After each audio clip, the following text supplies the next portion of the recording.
Brother throws fit because he didn't get a job interview. So this happened a couple of years ago, but no matter what, I can't get over how entitled my brother acted.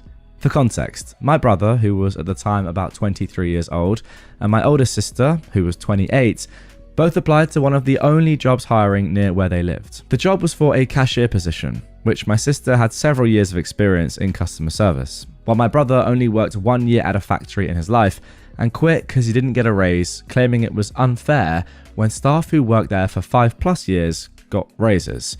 But anyways, one day we were out shopping when my sister got a call from the job they both applied for. They wanted her in for an interview. When hearing that, my brother basically threw a fit. He told my sister it was unfair you got an interview and I didn't when I put in an application a week before you did, and I even called to check up on it. I reminded him that our sister has experience while he doesn't. He then repeated, "But I put in an application first. I should be first." Then I told him that's not how interviews work. They wait for the ones with experience so they don't have to do much training. He then got even more upset and claimed that the store is sexist and she's only getting hired because she's a female, which honestly made me so irritated. He was acting like a child, and our dad tried backing him up, telling my sister to put in a good word for your brother. My sister told our dad there's no way she can do that because even if she gets hired, it would be wrong to immediately convince them to hire our brother. While this conversation was going on, my brother kept on going on about how the owner is male, so he must be sexist and only want females, since currently the only staff there are women. So in order to get in, he needed our sister to tell them to hire him too during her interview. I noticed my sister getting upset throughout all of this. At first, she was so excited to get the interview and was hoping that everyone would be happy for her. But instead, no, they acted like she was wrong for getting the interview instead of our brother. I told my dad and brother that that was enough and that she got the interview because she has several years of experience under her belt, while our brother had none, and it had nothing to do with her gender, and that no, she wasn't going to mention our brother during her interview or after getting hired, because if they didn't contact him, clearly he didn't cut it, and just stop.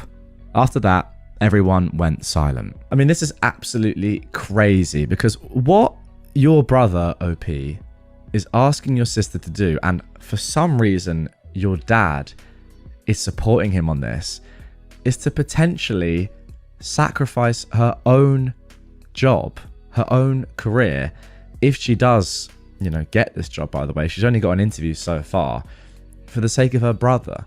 Like, imagine you went into a job interview and your sibling had said to you, yeah, during your interview, would you mind just letting them know that I have also applied for the job and I also want it? Firstly, are there even 2 jobs available, or are they just hiring one person? Because imagine you were competing for the same job and your brother was like, no, just tell them about me in your interview. I want to get it. And secondly, you're just completely scuppering your own chances if you just say, yeah, this is why I deserve the job. But also, have you seen my brother's CV? He could also be great. And also, even if you do get the job and you're in your first week or whatever, like your brother's asking, imagine you're in a new job and you say, this is great, guys. Really happy to be here. I really feel settled now, to the extent that I can now say, would you consider hiring my brother after just a few days of working at an institution? I mean, that would be downright ridiculous. Your brother is clearly very entitled. I think your dad is as well. Maybe that's where he gets it from. But yeah, I mean, the fact of the matter is, if your brother hasn't got an interview, he's not qualified enough and he doesn't deserve one. And that's on him. Her face went red in anger. I thought I'd share a story from my time as a worker at a very popular theme park in Florida. I've mentioned in other stories I've shared that I worked at an attraction. One day, I was fast past line greeter, and it was in the middle of peak season. We were ridiculously crowded with wait times for standby being 2 hours, single rider around 50 minutes, and fast pass over an hour. We were instructed to allow people in on the time stamped on their fast pass to help thin the line. Sometimes when it wasn't as busy, we'd allow people to enter 5 minutes earlier than their ride reservation. A woman wearing white shorts, a fanny pack, and a white sun visor came walking up happily with her group and showed me her fast pass. I stopped her because it was 10 minutes early. I politely explained she'd have to wait to enter on the time stamps on the fast pass ticket. "Oh, come on. Really? It's just a few minutes early," she said. "I apologise, Mum. Unfortunately, we're very busy, so you're going to have to wait for the time on your fast pass." That's ridiculous. Everyone else let us in a few minutes early. She then tries to walk past me, but that's not happening. I blocked her by stepping in her way. I smile and I ask her to step to the side. Ugh, she says. I continue to let people in according to the times on their passes as the woman glares angry daggers at me. A man next to her tells her to just wait. It's not that serious, but she is fuming. Literally 3 minutes go by and she storms back up and shoves the pass in my face. Good enough now. Can I go in now? At this point, I'm trying to remain magical. Mom, you still have 7 minutes until you can enter. Please step to the side. You're joking. 7 minutes? You're not seriously going to make me wait for 7 minutes? Yes, I am. Please step to the side. Another 2 minutes go by as a line of people come in. I check everyone's time, not looking at faces so much, but hands and tickets when I see the same ticket. I look up and it's the same woman again. She still had 5 minutes to wait. Now I'm irritated and she's irritated. I just stare at her for a few seconds quietly before doing a 2-finger point back to the side where her group and others were waiting patiently. She stormed back off as my co-worker Kate walked up with my brake slip. The woman instantly got a grin on her face when she saw I was about to leave. Her grin, though, annoyed me so much and my petty box was immediately switched to on. So I gave Kate a brief version of events and I instructed her to make sure she waited until the exact time printed on the frickin' FastPass ticket. She laughed a bit and said, okay. I walk away, but only a few feet when she sauntered over, arrogantly grinning to Kate and shows her the ticket. Sorry, but you're gonna have to wait until the time printed on the FastPass, Mom, Kate says. The woman, with her face turning incredibly red in anger, says, did she tell you to do that? Well, I have to work with her. I'm just standing pettily a few feet away, saying nothing. I feel like I talk about customer service jobs quite a lot in my episodes, because a lot of the stories that we see, especially with entitled people, are like just terrible customers. I feel like Disneyland or Disney World or whatever it's called, wherever you are in the US or in France or whatever, must be one of the toughest jobs when you get like an entitled person like this. And as OP said, like you're trying to maintain the magic and make this place so beautiful and special for children. I remember when I went there, and this is in France. I've never been to Disneyland or Disney World in America, but Disneyland Paris, and you know, the people that work there must be amazing. I don't really remember any of them in particular, but I just felt like it was such a special environment and like otherworldly and just almost heavenly. And obviously that is down to the people working there as much as it is everything else, because imagine if the people working there weren't like in that sort of mindset or so positive or like dreamy, it just wouldn't work, right? So to have people like this Karen of a woman potentially like jeopardizing that and ruining that for kids like myself, because I don't know how you, OP, have kept your cool as well as this. Like, fair play to you for doing that. You know, imagine me as a kid. I'm in the queue behind this Karen and I see her having a go at you, and then you're just like, I can't be bothered with this sort of person anymore, and you flip or you lose your head a little bit. That would just ruin the entire experience for me as a kid. So fair play to you for maintaining your cool.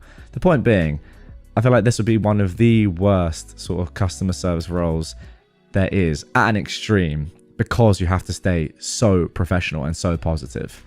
Maybe that's the case in a lot of customer service roles, but I feel like at Disney World, that's like the epitome of you've got to stay in character. You've got to stay positive because who knows who's watching, and yeah, it's an amazing experience for kids like myself. But fair play to you. Well done for doing your job.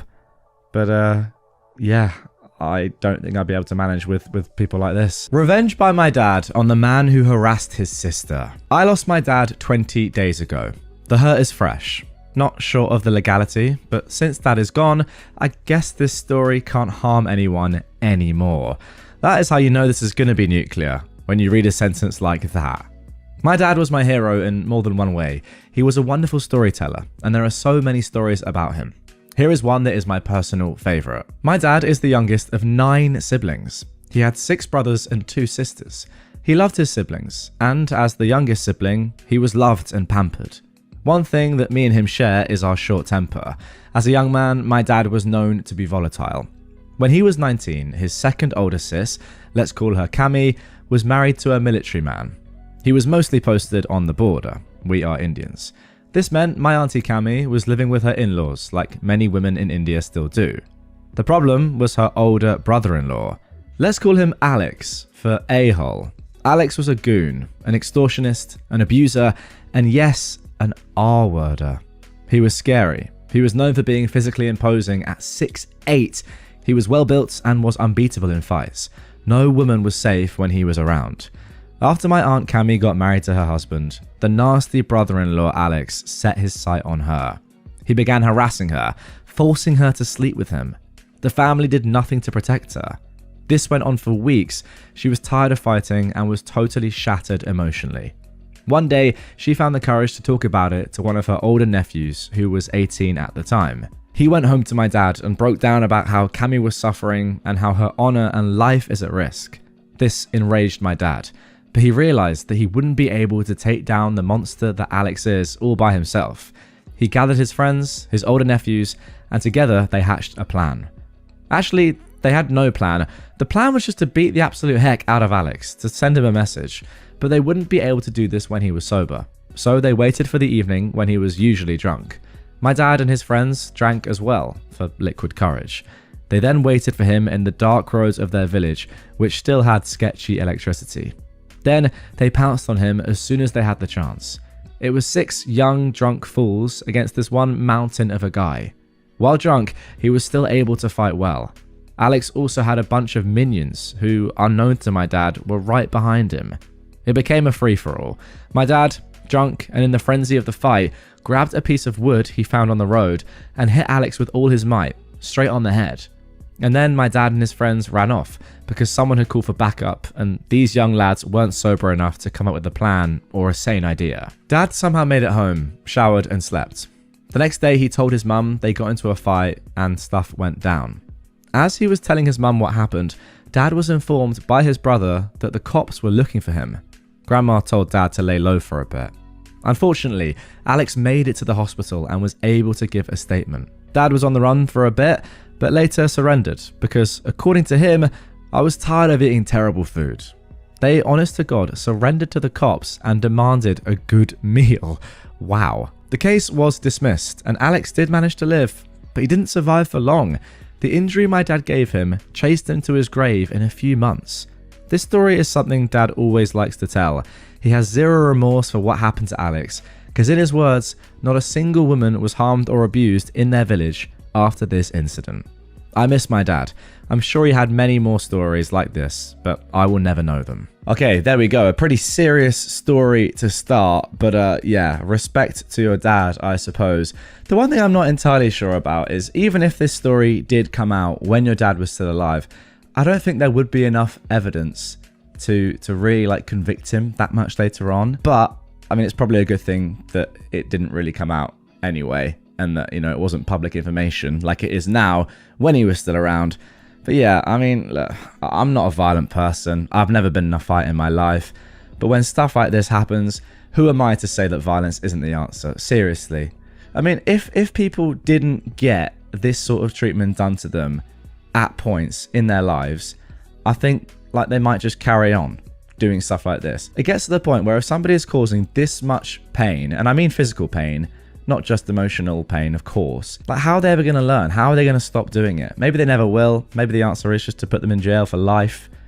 But I don't think that's that realistic, whereas something like this, it just is. Let me know in the comments down below. What do you think? Is violence very rarely, but sometimes the answer? I honestly think it probably is. Being the worst boss ever does not pay off. In the year 2003, the company I was working for closed down, so I sought out new employment. I was a machinist by trade with a great reputation, so it took me less than a day to get a job. We will call the new place Spiral because of the specialized tools they made. Anyway, I started out as one of the operators. The place was owner operated, meaning the owner was there daily. He had a floor supervisor that was actually pretty nice. After I'd been there around a year, the owner and super had a falling out, and the super left. For whatever reason, the owner, we should call him Dan, told me that I was in charge. A little backstory on Dan. He was in his 60s and had started the company out of his garage. He ended up buying a huge chunk of land and turned it into an industrial park, all while in his 20s. By now, he was one of the richest guys in the state. He was also the biggest jerk I had ever met. He treated every employee like garbage, except for me and one other guy. If we dared to talk to each other during work hours, he would scream at us. My promotion kind of financially trapped me. Dan would have no problems talking to me though, and he was the braggy sort of rich guy, while paying us the bare minimum. During our talks, I learned that he cooked his books. You see, the industrial park was owned by an entity that he created, while Spiral was owned by another. He would always make sure that the park entity charged Spiral enough in rent that it looked like the company was barely staying afloat. He also bragged that he'd taken a bunch of industrial waste and buried it on his property at home because it cost so much less. He made my life hell over the next decade, always keeping my pay just high enough that I couldn't afford to leave, while treating me and my guys like trash. I ended up with a 95% turnover rate on employees. I'm not exaggerating. 95% turnover rate. So 19 out of 20 of your employees left. That's mental. We ended up having to go to temp agencies, and towards the end, even they refused to send me people. Wow. I had to do some careful wording, but my duties ended up swelling to the point where I convinced Dan to let me say I was the plant manager. This right here was huge. I have no degree from college, but I now had a title and the experience. I started to look for a job in earnest, and after 6 months, I found one for a lot more money, with benefits. Yeah, Spiral had none. Now, over my time at Spiral, I had seen everyone that gave them notice be told to leave on the spot, and the company that hired me insisted I give them the 2-week notice. So I said I would, but I didn't. At the end of my last day, I sat at my desk and sent an email to the head of OSHA and the state's EPA office, 2 men that I'd gotten to know well. I filled them in on all the violations that Dan had disclosed.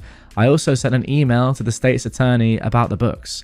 I left my keys on my desk with a paper under them that simply read, "I quit." I never found out if the state's attorney went anywhere, but the contact at OSHA let me know the company ended up with $150,000 in fines for some willful violations, and the guy from the EPA dug up half of Dan's property before he admitted to where he buried the waste. Last I knew, he ended up in jail. Now, interestingly enough, OP actually said at the top of this one that they originally shared it in petty revenge, but they were told they should post it in nuclear revenge instead. And yeah, this is not petty revenge at all. I think you got the wrong subreddit there. I mean, $150,000 in fines is not petty. That is pretty serious. Can't quite get over that turnover rate in employees though. I mean, 19 out of 20 roughly employees leave. You just know that it's probably not the best working environment when that is going on.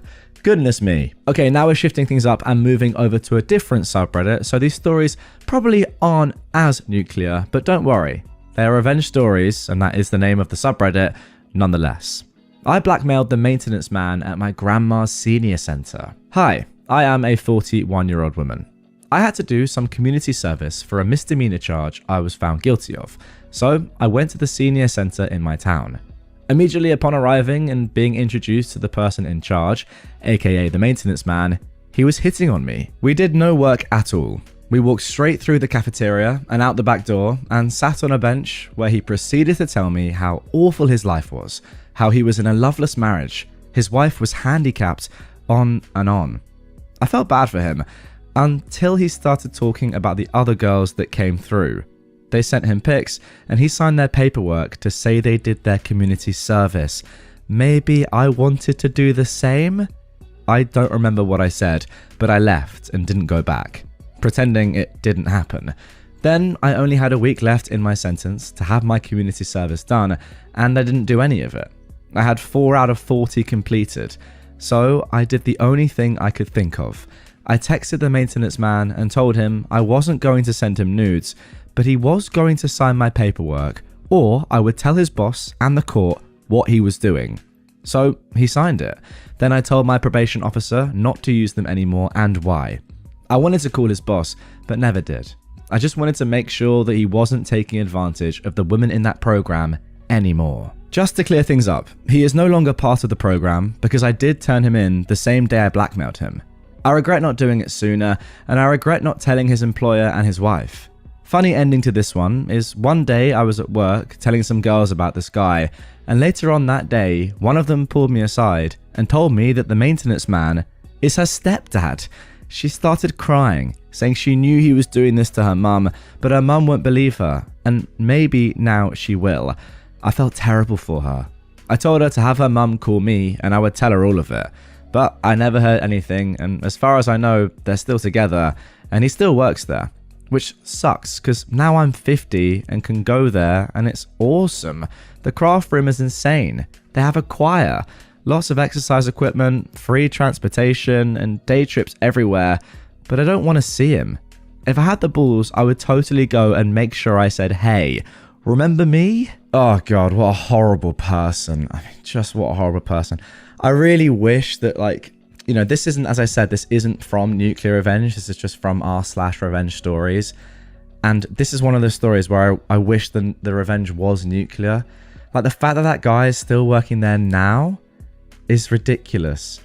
I feel like this is one of those where you need to find out and get in contact with other women that this has happened to. I don't know how you would, but maybe, you know, talk to some other staff at this location and sort of explain what's going on and what this guy has done to you and other women, and maybe they'll have the contact details of others that have worked there before. I mean, they should, right?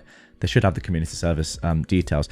Whatever. Like, you need to do something about this, because this guy is just taking advantage of you. And I sort of get it. Like, if you're someone that has to do community service and this guy's, you know, exploiting you, sure, but like offering you a decent deal, you can do this and get off completely. Don't know, I can't like really blame any of these girls for doing this. It's just so, like, yeah, as I said, exploitative and manipulative and just disgusting. Just very, very gross. This is what I say, like, sometimes is violence the answer? I don't know. This guy's got away with it completely, in my opinion. Yeah, there was a little bit of revenge, but barely any. I mean, look, fair play to you for actually getting him to stop and not take advantage of women, but is that revenge? Getting someone to stop what they were doing? Not really. Like, where's the revenge there? They've just stopped. It's a shame. I wanted more there. Now for our final revenge story of this one. A lousy friend. This is about my ex-friend Ivy. We grew up together, did everything side by side, and had each other's backs always. About 5 years ago, I really needed her the most, as I was in a really rough period. I lost my job, and not long after, my boyfriend broke up with me. I needed a place to stay for a while as I figured things out. Ivy, who more times than I can count I'd given a place to stay when she was struggling, and when she was going through breakups, couldn't help me this one time I needed her. She just said, look, I wish I could help, but things are tight. All I needed was a place to stay. I'd pay for everything else I was going to need or use. I managed it somehow with the help of another friend. I found another job, and I was doing okay again. Now, fast forward a couple of years, and I was doing better than ever. Great job, my own place, a solid life. Then, out of nowhere, and after years of no communication, Ivy showed up at my door. Guess what? She needed a place to stay for a few weeks, since she was down on her luck. I just looked at her, thought about all the times I'd been there for her, and all the times she wasn't there for me. Then I smiled and said exactly what she said to me. I wish I could help, but things are tight. It wasn't something huge, but it felt great. Revenge isn't always loud. Sometimes it's just letting people feel the loneliness and absence they once left you with. And there we go. That probably is the moral of the story right there. Look, we started with some nuclear revenge in today's episode, ended with some more minor stuff. But yeah, I agree. This is just karma personified. And I think that you're right. It doesn't have to be loud. Revenge doesn't have to be grandiose, crazy, even nuclear. Sometimes it's better to just send a message with something like this. In this case, it's a literal message just saying, you know what? No, you did this to me. I'm doing this to you. How do you like it? But other times I do feel like, yeah, maybe it's better to go a little bit more overboard just for the fun of it. This time it wasn't one of those occasions. And I think what you did was perfect. It would have been nice, I think, as well to just, and maybe she did infer this from what you said or the tone of what you said, but you know, you're doing well and you have your own place, and you probably, well, definitely could have taken her in once again. I mean, if you took her in before when things were worse for you, you can definitely take her in now. I hope she knows that. I hope she knows that things aren't tight for you, that you're doing well, and that you were saying that sarcastically. Because, yeah, that's when it would hit the hardest if you're like, oh God, this is because I said what I said and didn't take her in. I should have done that. Little bit too late though. Am I the jerk for divorcing my husband and leaving him with the kid after finding out I'm not biologically the mum? The original post for this one came on August the 5th, 2024. I can't believe my life has come to this. All I ever do is go out of my way to help others. But on the few occasions I need help, nobody ever comes through for me. I am a 36-year-old woman, and I've been with my husband, who is 35, for almost 10 years. We've been married for 7. We had what I thought was my child by surrogate over 2 years ago, because after 4 years of trying to conceive with no success, despite medical intervention, it turns out I am unable to carry a child to term. I'd always wanted to be a mum. Devastated is an understatement regarding how I felt when I found out I have a medical condition that would make it nearly impossible to carry a baby to term. It was even more upsetting when I had to get a major surgery to remove uterine growths with the hope to increase fertility, and complications during surgery warranted a partial hysterectomy involving removal of my uterus. I still had my ovaries, so we started looking into the cost of a surrogate. It's really expensive. My close friend since college, who'd already had 2 kids of her own, offered to serve as the surrogate for us to cut down on costs. After 2 disappointing IVF sessions that didn't result in pregnancy, she became pregnant on the 3rd try and carried a boy to term for us. I was so happy and busy after the birth, between being a mum and returning to work after a 4-week paternal leave, so I didn't notice any warning signs. I should have noticed the red flags and warning signs early on, but I didn't. I was just so exhausted from working so much at my stressful job, and on top of that 2 part-time jobs to cover most of the bills, and the anticipated medical and legal costs associated with this friend becoming our surrogate. I was the primary breadwinner. Now, my friend and my husband started talking more. I'd actually sometimes come home from my weekend job to find her already hanging out at our house when my husband was there. I chalked it up as innocuous. It's good for her to know my husband better, since she was in the process of hopefully carrying our child for us. I was grateful to have someone helping us have a child. I also then thought it weird that our son has brown eyes when both of us have blue. Then I found out that while this is uncommon, it is possible sometimes due to many genes controlling eye colour. Recently, it all came to a head when I took our son to a doctor's appointment and they did metabolic panel and blood tests, which showed that he had a blood type that is not biologically possible to have with me as his mother. He's B+, I'm A+, my husband is O+. Immediately, I started worrying it was the fertility clinic's fault and that they'd messed up and implanted a wrong embryo. I started lining up lawyer consultations to possibly sue the clinic, and I looked into having a DNA parentage test done. The test results showed that I'm not the mother, but my husband still is the father. I was heartbroken and angrier than ever. I talked to lawyers about medical malpractice in the fertility clinic we'd used. Then my husband confessed that he'd slept with my friend, our surrogate, on a few different occasions during our struggle to have her get pregnant with our embryos. This means what I thought was our son conceived by IVF and carried with a surrogate isn't my son at all, and he was in fact conceived the old-fashioned way, which I can't even do. Livid and absolutely broken at the same time doesn't even begin to describe how I feel. I've been breaking down into crying spells over and over again about this. He claims he didn't ever think pregnancy could result because he pulled out, and he'd always assumed that he was the reason for our earlier struggles to conceive, both before my hysterectomy and during the IVF insemination process with this friend. I felt an immediate triple betrayal from what was supposed to be my husband, my friend, and now knowing my child isn't even really mine. I had such white-hot rage and delirium, I immediately left home and stayed at a hotel for almost a week before asking my parents to let me stay at home for a while.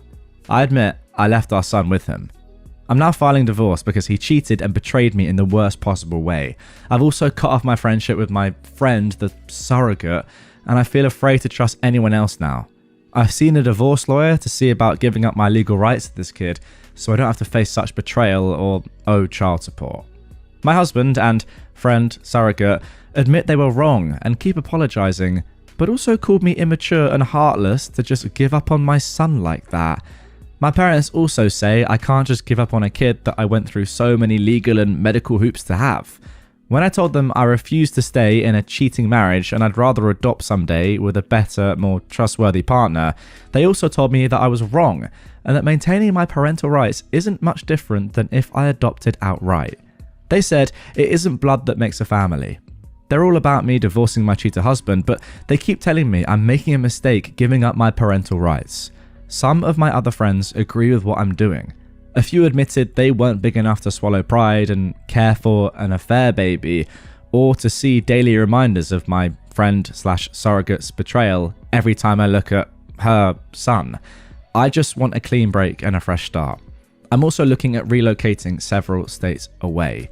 So, am I the jerk for giving up my parental rights in the divorce because a kid I paid a lot of money to have born by surrogacy isn't biologically mine at all, but is actually the surrogates? Okay, wow, what a story. First of all, let's jump into some comments before I give my thoughts and we get into the update for this one. Somebody said, "No, you are of course not the jerk. You've suffered a terrible betrayal.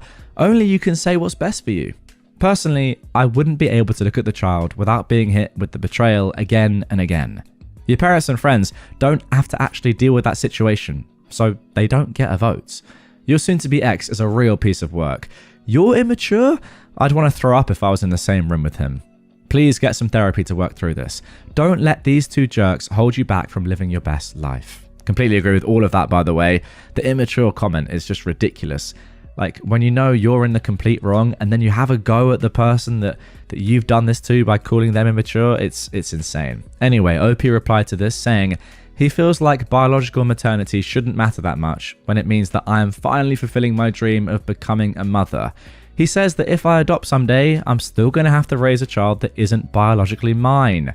How does that make any sense? There's a difference. On the one hand, when you adopt a child, you know it's not yours. But when you have a child through a surrogacy, like, you don't also think it's not yours. It's your genes. It's completely different. I know it's not in your belly, but come on, man. Anyway, let's carry on. OP says, he has reminded me about what a depressive wreck I was during the infertility, the aftermath of my partial hysterectomy, and how I put him through the ringer because I was obsessed with wanting to have a child. He claims that I pushed him away with my baby obsession and he couldn't deal with me anymore, and that's why he started straying the way he did. He also says that I can't just turn my back on a child when I legally signed all the paperwork, which is similar to adoption paperwork, since the state doesn't readily recognize a child born to a surrogate to be the couple's child, since they base it on the person who gave birth to the child as being the legal mother until paperwork is signed that transfers the rights over. He also claimed that I'm going to have a difficult battle ahead of me trying to reverse that. What a nice person your soon-to-be ex is. Jesus. Now, somebody said that OP should ask her husband and the surrogate to actually reimburse her for the cost of IVF. OP replied to this saying, I tried and failed. The doctor and clinic I complained to said the IVF costs were associated with the formation and storage of embryos and the procedures associated with the insemination, not the outcome. OP then also responded to a question about her ovaries or eggs being intact or not. She said, obviously I have eggs if my ovaries are intact, and they extracted eggs to form the embryos prior to inseminating. There's still eggs remaining there. Well, I suppose that is good news. I don't know if OP will be able to go through this process again with another surrogate after this rubbish. I mean, think of the trauma, but who knows, at least the option is there. OP then explained fully in the comments the process of the fertility clinic being involved. The fertility clinic was just involved in the egg extraction, embryo formation, and storage of eggs and embryos. Another medical practice utilized the in vitro fertilization methods with the person I thought would be our surrogate. He didn't pick the surrogate for us. It was a personal friend who agreed to do this out of the supposed kindness of her heart, since she already had 2 prior children and knew that she could carry to term easily and didn't mind being pregnant. Had we gone through a professional surrogacy practice, there would have been other steps involved, and they would have found a few options for surrogates for us, but the costs were way too high, which is why we skipped some steps and a lot of money by going through a friend that we thought we could trust. Now, I feel like I can trust no one. I don't even feel like I could try surrogacy again in the future because my trust in that is broken. Well, there we go. I suppose that is the answer to my question, which is a real shame. Somebody else commented, "You're obviously not the jerk. One of the things that gets me though is that you were working extra jobs to pay for the surrogacy, which I'm assuming included her medical bills and financially supporting her. I'd speak to a solicitor about suing her for your money back. She knew that if she was having sex, there was always a chance that the child was biologically hers." OP said, "Most of the cost was for the egg retrieval, embryo formation and storage, and especially the IVF procedures, which weren't eligible for insurance cover through her health insurance." Yeah, I see. I mean, tough spot, but surely there is something you could do there. Something legal you could do there. Like, you can sue for something. Surely, like damages of any sort. There must be rights or, like things that you can't do as a surrogate mother. I mean, there has to be, otherwise it would just be ridiculous, right? And I know this wasn't a professional surrogacy, but surely you can't have sex during surrogacy or like supposed surrogacy with one of the people you're meant to be like doing the work or doing the job for. I don't know. I don't know any of the rules clearly, but if you do, I suppose they also differ wherever you are in the world, but let me know in the comments down below what the laws are where you are. OP actually then answered finally a couple of questions about the surrogate. Firstly, her family, saying she doesn't have a husband. She had 2 kids with a long-term boyfriend, but they split 5 years or so ago. She's not married. She was with her ex for a long time and had 2 kids with him, but they didn't marry and then they broke up. Somebody asked, finally, did the surrogate sign legal papers regarding the parental rights? The only paperwork that was legally drafted was for her transferring over the parental rights to us, much like an adoption in the event that there is already a mutual off-the-books agreement to adopt from someone already personally known. We were trying to do it as cheaply as possible because we don't make much money, and the cost that couldn't be avoided was sky high, enough to the point I took out loans from the bank and then picked up those 2 part-time jobs on the side to pay towards these loans. Oh my gosh. Okay, so there we go. That is it for the original post and some comments. Now, as I said in the intro, there is an update to this one, which comes 5 months after the conclusion of that. However, I do just want to say one thing, and I feel like most things have been cleared up by the comments, and I do agree with the majority of what was said there. The one thing that I just don't think has been talked about enough is the level of betrayal. Like, it's actually insane from so many people. Well, I say so many people, it's only actually your husband and the surrogate in quotes. But like, it's actually crazy. I mean, the fact they've gaslit you as well is just the cherry on top. But that's the one thing the comments aren't really saying. It's just, yeah, you've suffered a lot of betrayal, but like, think about the actual trauma. This would have gone on for your entire life, right, if you hadn't found out. I don't think that you would have ever been told by your husband or by the surrogate what actually happened. So there is a decent chance that you could have gone your entire life with having a son that you obviously thought was your son that actually wasn't ever related to you. And I know we see these things sometimes on, like, we have Jeremy Kyle, well, not anymore, it was cancelled in the UK, but like Jerry Springer in the US. It just is insane, and I don't actually think that sometimes I realize how common stuff like this is, or actually how easily it can come about, because all that has happened here is just 2 people have well, one person has cheated, but all you need is for these 2 people to hold this truth for their lives, which, I don't know, they probably could easily do so. I mean, they did it for a while anyway, and then you find yourself living an entire life where you think you're a mum, but you're actually not. You know when you see on these shows like, oh, this woman finds out after 25 years that you are not the mother or you are not the father. I'm always a bit like, okay, that's just ridiculous. But this is not ridiculous. I can see how this would happen, 100%. Very tough. But as I said, let's get into the update that came 5 months later, which was actually left in the comments of the original post. It wasn't a separate update. So this was January the 4th, 2025. And OP said, I'm low on time right now. I'll be posting a separate update post later. Now, at the time of recording, that hasn't happened, which probably means that, yeah, very, very stressed. No time at all. But they still say, I'm not staying and I'm not caring for him anymore. I wasn't even offered a choice in the matter at all, which is why I've kept telling myself I shouldn't want to compare myself to men in a similar type of parentage situation, and I've kept myself aloof towards the boy I thought was mine. I've no legal rights anymore, no matter what, because she fought to get her son back. I'm actually a lot more upset about losing this child than I presented in my post, and I'm realizing more and more with each passing day, the choice wasn't mine and I lost. Oh my gosh, I see. I posted that I wouldn't want to be the sucker raising someone else's kid as more of a cope than anything. She got to have her kid. He left me, and I'm stuck with nothing. What the heck? And that is all for the post. I didn't really fully grasp that when I started reading that, but wow. So the surrogate actually fought back. Well, not the surrogate, I suppose. The actual biological mum fought back and said, no, this is my kid. I am the mum, and I'm going to be the mum. Jesus. Okay. OP did add a little bit more context in the comments, explaining about being the legal guardian in the question after the maternal test confirmed her not to be the biological mother. She said, and yes, that is exactly what I've been going through all these months. I have little to no rights. I'm stuck coping with major loss. I suppose the question was asking, like, what rights do you have as a legal guardian if you're actually not involved with the kid at all, like biologically, right? My best chance at still being this boy's guardian is to stay with that awful scrub of a guy, hope he lets me stay, and agreeing to let that slaw of a friend, I've never heard slaw before, but that is a wonderful word. I presume it's a combination of two derogatory words, but I might use that myself, have 50-50, and be the chump who still pays most of the bills for that unmotivated scrub SOB in the meantime, while he continues to cheat. It also came out that she wasn't his only affair either. He's been cheating all along for most of the time that we'd been trying, without success of getting pregnant. Oh my gosh.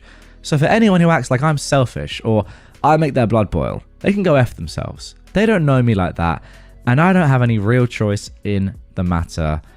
Holy heck is all I can say. Just insane.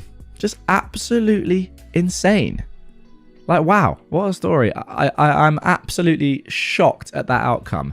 I didn't actually talk at all in my comments after the first post about the main point of the update, as in, how would you feel and how is OP dealing with the fact that, yeah, it's not her kid anymore, but like her parents were saying, do you have to be blood related for it to actually be your child? Like, you know, if you adopt a kid, then they're still your child, right? Does the biology of it really matter that much at all?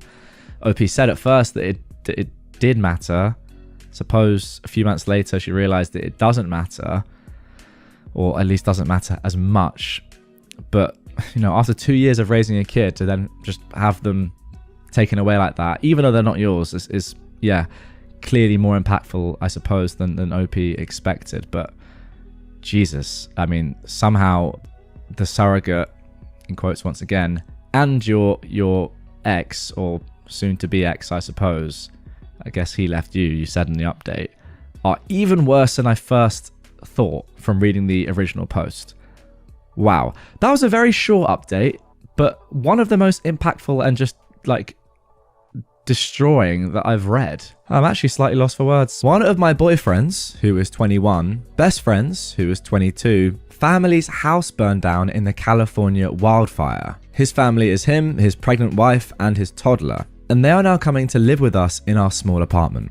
I did not agree to this, and I, a 21-year-old woman, am feeling extremely anxious and panicked. This was originally posted on November the 11th, 2018. First, I just want to preface this by saying that I am fully willing to support their family through tangible means, like buying them food, supplies, furniture, etc. I just don't think our apartment is a viable option. My boyfriend and I live in a 2-bedroom, 1-bathroom apartment in a very expensive area. Rent is around $3,000 per month, and we're both stressed out college students. This guy has been best friends with my boyfriend since high school, and they regularly keep in touch and drive to see each other. My boyfriend and I live in NorCal, while they live more south. The friend has not been in a good financial situation for the last 2 years. He dropped out of community college after he got a girl pregnant, and they ended up getting married after she gave birth. She's now 7 months pregnant with their second child. My boyfriend and I usually go down to visit them together, and we always pay for meals, and I always try to buy a couple of toys for their 2-year-old. We have been in contact with them since last night.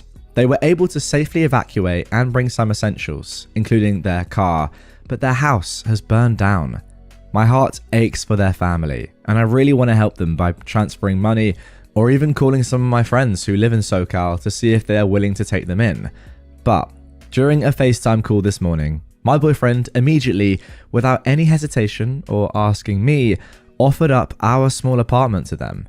They were very, very thankful and at first said that it would be too much for us, but my boyfriend insisted and they graciously accepted in the end. I was in the background, fairly silent the entire time.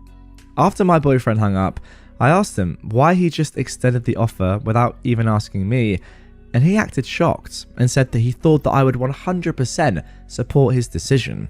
I told him that I would have in any other living situation, but we're two poor college students living in a small apartment in an expensive area, and it's definitely going to be more than difficult to accommodate his friend, his pregnant wife, and toddler.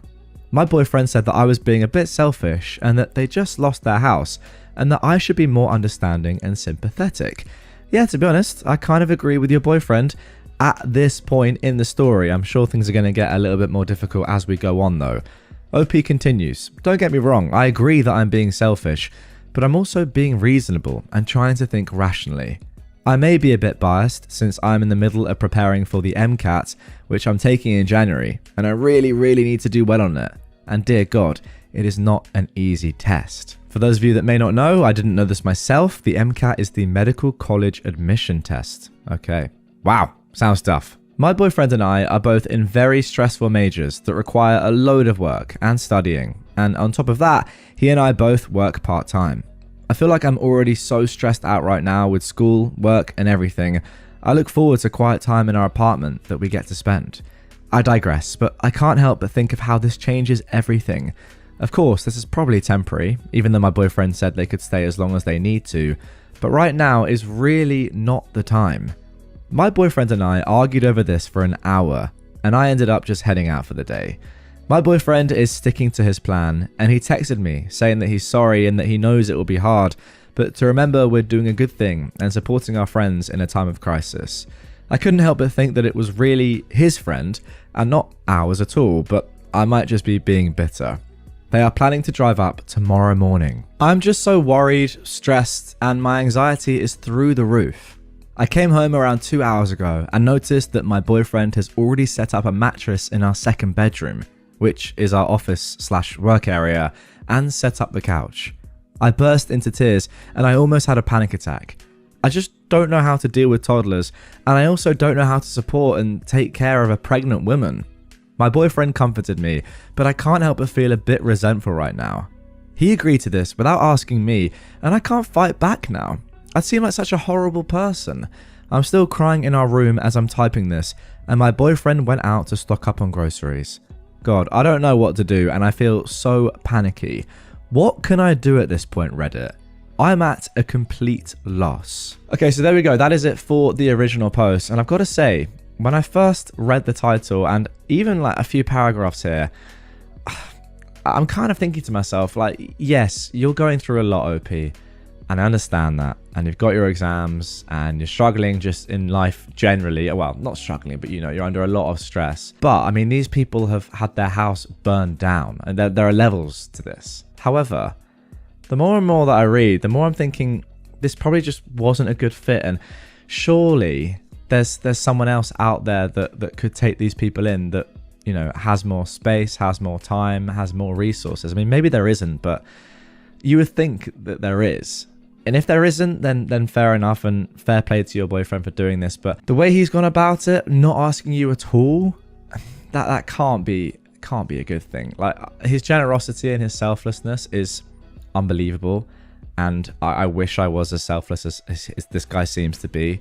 Fair play to him, but you could argue it's gone too far, and if it's going to massively impact your guys' lives in a terribly detrimental way, I'm not sure if it's necessarily worth it. And yeah, not consulting your girlfriend is pretty crazy. I mean, don't get me wrong, having anyone move in with you, like if you're in a small apartment, whatever, it's going to be tough and you're going to have to make sacrifices. But I say that with the context of the fact that their house has just burned down.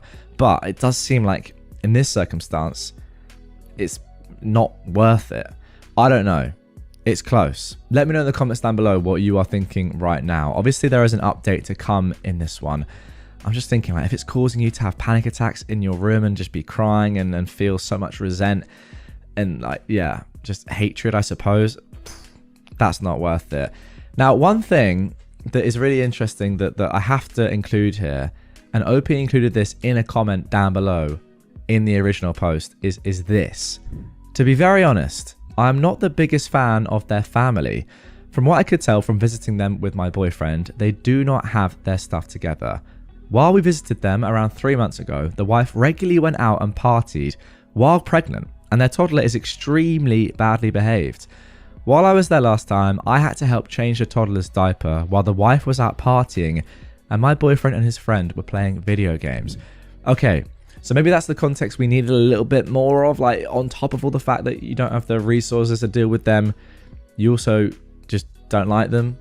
And yeah, it's hard to sort of welcome someone into your home despite the circumstances when you've seen this, I suppose. But I'm not sure, like socially and sort of like ethically, morally, where do you guys stand on this one? Should you let someone into your home when they've gone through such hardship and their home is burned down? Or if it's going to have such a negative impact on you, then is it worth it? I don't know, it's a tough one. Let's jump into some comments and see what the people of Reddit are saying. So first of all, somebody said, A, does he know the significance of the MCAT? Your feelings are so valid, OP. I can't even imagine being put in this position. My boyfriend just took the MCAT and he wouldn't see me sometimes for long periods of time because he needed to stay in the zone. B, there should be no obligation on you to help out whatsoever. This needs to be temporary. For the good of your future, your relationship, and your mental health. This kind of decision was not his to make on his own. You both live there. Now, I agree with like the majority of that statement, that paragraph. I don't agree with there should be no obligation on you to help out whatsoever. Because if everyone thought that and everyone acted like that, then these people would be homeless. Like somebody has to step up here. And I know like no one's going to want to, and maybe they don't have any family that can help, but somebody is going to have to be selfless and do it. Like I don't think it's fair to say that there's no obligation on you to help out. I mean, yes, there isn't, but someone has to. C, is this even allowed per your lease? I'm in MA, but my lease has a clause prohibiting visitors for over 1 week, I believe. Maybe you can use this to your advantage in a subtle way to hopefully avoid another argument. Again, I'm not sure if I agree with that, like their home is burned down. I'm saying this all with looking at like the generosity of people in the most recent fires that just obviously were completely devastating. People lost their lives and their livelihoods and were being welcomed in at times by strangers and given stuff by strangers, and yeah, like living with people that maybe they didn't know too well, friends 100%, that were having to sort of like change their lives to welcome in people that had had their lives completely destroyed. Like you do have to make sacrifices at times like this. And if this happened to one of my good friends, I would like to think that I would make those sacrifices as well. I don't think it's as easy as saying, oh, well, I'm doing an exam and we don't have the space or the money for you. Like, you I don't know. You got to sacrifice these things when someone's house is burned down. D, if they stay longer than a week, you should consider putting yourself first and moving out. The MCAT needs devotion and routine. And if you value med school acceptances more than or equal to your current relationship, go for it. This is important stuff. And E, spend as little time at your place as possible. Find small ways to help out that don't take a lot of time or energy to avoid arguments and help keep the peace. Do those small things and then leave your place for the day. Move some stuff to a friend's place so you have a backup plan if you've had a super stressful day and just need a quiet place to crash. Yeah, that's all pretty good advice, to be fair. It makes sense. It really does. And I'm in two minds. I get it. Like from a personal point of view, OP is like, what on earth is going on? I cannot deal with this. And I know a lot of you in the comments are probably saying that as well. I just think someone's home has burned down. You're going to have to make sacrifices for them. OP replied to this saying, he knows the significance of the MCAT, yet he still chose to make this rash decision without so much as to even consult me about it. Yeah, I looked up our lease this morning and it says no visitors for over 1 week too. I think that's usually the norm. I would definitely be pulling that card as leverage. Thanks a lot for the advice. I really hope that this will be temporary. Now, the one thing I have to say is that your boyfriend not consulting you is disgraceful. It's the worst part of this entire story so far. I cannot argue with that one bit. Now, this is important, and this is kind of what I've been saying, I suppose, the whole time. Somebody said, do they have any other options? Honestly, my boyfriend would do the same thing, and I love that about him. It really, really sucks that this is during such an important time in school, but if these people have nowhere to live, I don't see how turning them away isn't a little heartless. Of course, you might need to stay at your friend's house to get studying done, but is that such a horrible trade-off for helping a family with no home? That right there, right now, and by the way, there's more context and of course an update to come, is how I personally think. What do you guys think in the comments? This is a contentious one, and I think, you know, it's there's no right or wrong answer here, but yeah, that is slightly the way I'm leaning right now, as you can probably tell. OP replied to this, saying, I think they do have options, but decided to turn to us because their family would be harder on them, push them to pay for themselves, get out soon. They both have family nearby. Ooh. In fact, the husband's rich family lives not far from us. However, they have already housed their family for a year and a half after she got pregnant at 18. And according to my boyfriend, they were annoyed at how they acted during that time and almost kicked them out. They finally caved and actually bought the house that they lived in so they could get out. I just can't deal with irresponsible adults in addition to a toddler in my small apartment. As others have pointed out, they can get support from the FEMA or even stay at a local shelter. Hundreds of people are doing this. If they need money or food, I'll gladly send it to them, but I can't offer up my space due to many reasons. I'm sorry if you see this as heartless, but I get the feeling that you would feel differently if you were actually put into my situation. That is super valid, and I do completely agree with that. If I was in that spot, it would be different, and it's impossible to say how I'd act or feel if I was actually physically in OP's shoes. So, it's tough, but I'm also thinking like, yeah, they can get support. Yeah, they can go and stay at a shelter, but you don't want to do, like, it's so much nicer to stay at a friend's house when you've already gone through so much, right? I don't know. Anyway, let's get into the update. This was posted just the next day. I never thought I'd be updating so fast, but everything was resolved in one of the most hectic and stressful nights of my life. Shout out to all of my supporters out there. You guys made my day yesterday. And to those of you calling me heartless because I don't think offering our living space up is a good idea when I've said that I'm willing to support them in any other way, F you. And by the way, guys, I'm not calling her heartless at all. Like, I completely get it. I was just saying, I think sometimes you got to make sacrifices for other people, and they can be very brutal, but so is your home burning down. Anyway, the pregnant wife, husband, and toddler arrived at our apartment last night around 9:30 p.m. They'd already told us on the way that their toddler contracted some kind of food poisoning and wasn't feeling well, which is what delayed them. Me and my boyfriend go down to greet them, and we realize they have so much luggage.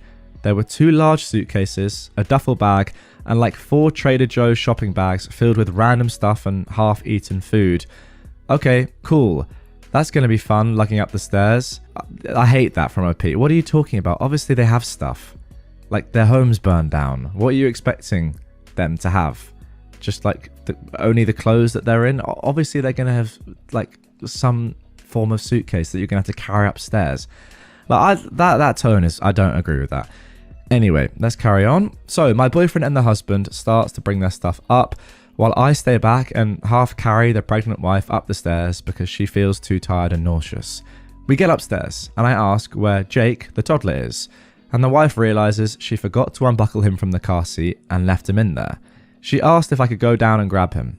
I wanted to say, not my forgotten toddler, not my responsibility, but alas, I decided to try to be gracious, at least for the first day. So I went down and unstrapped the toddler, who looked visibly sick. Again, like, I know these people might not be the best people or the best parents based on your experience before, but their home has just burned down and she is pregnant. She needs help. There were literally 2 bags of vomit, OP continues, next to him, which I removed from the car and threw in the trash because it would have been forgotten and become a severe health hazard. I tried to see if he can walk and he started crying and started dragging himself on the ground, so I picked him up and carried him up the stairs. I set the kid down next to our couch, and Lord Almighty, this kid did not look good. His cheeks were flushed really red. There was dried vomit caked on his face and his breathing seemed quick. I feel his forehead and it feels really hot to the touch, so I run to the bathroom to get a thermometer. While I'm digging for the thermometer, I hear, "Again? Are you freaking kidding me, Jake?" So I rush out and indeed, frickin' heck, the tot has thrown up all over our carpet. I wanted to cry. I run to the kitchen to grab paper towels, but the pregnant wife was already using some sort of napkin or cloth to sop it up. but she was smearing it and making it worse, and I wanted to die.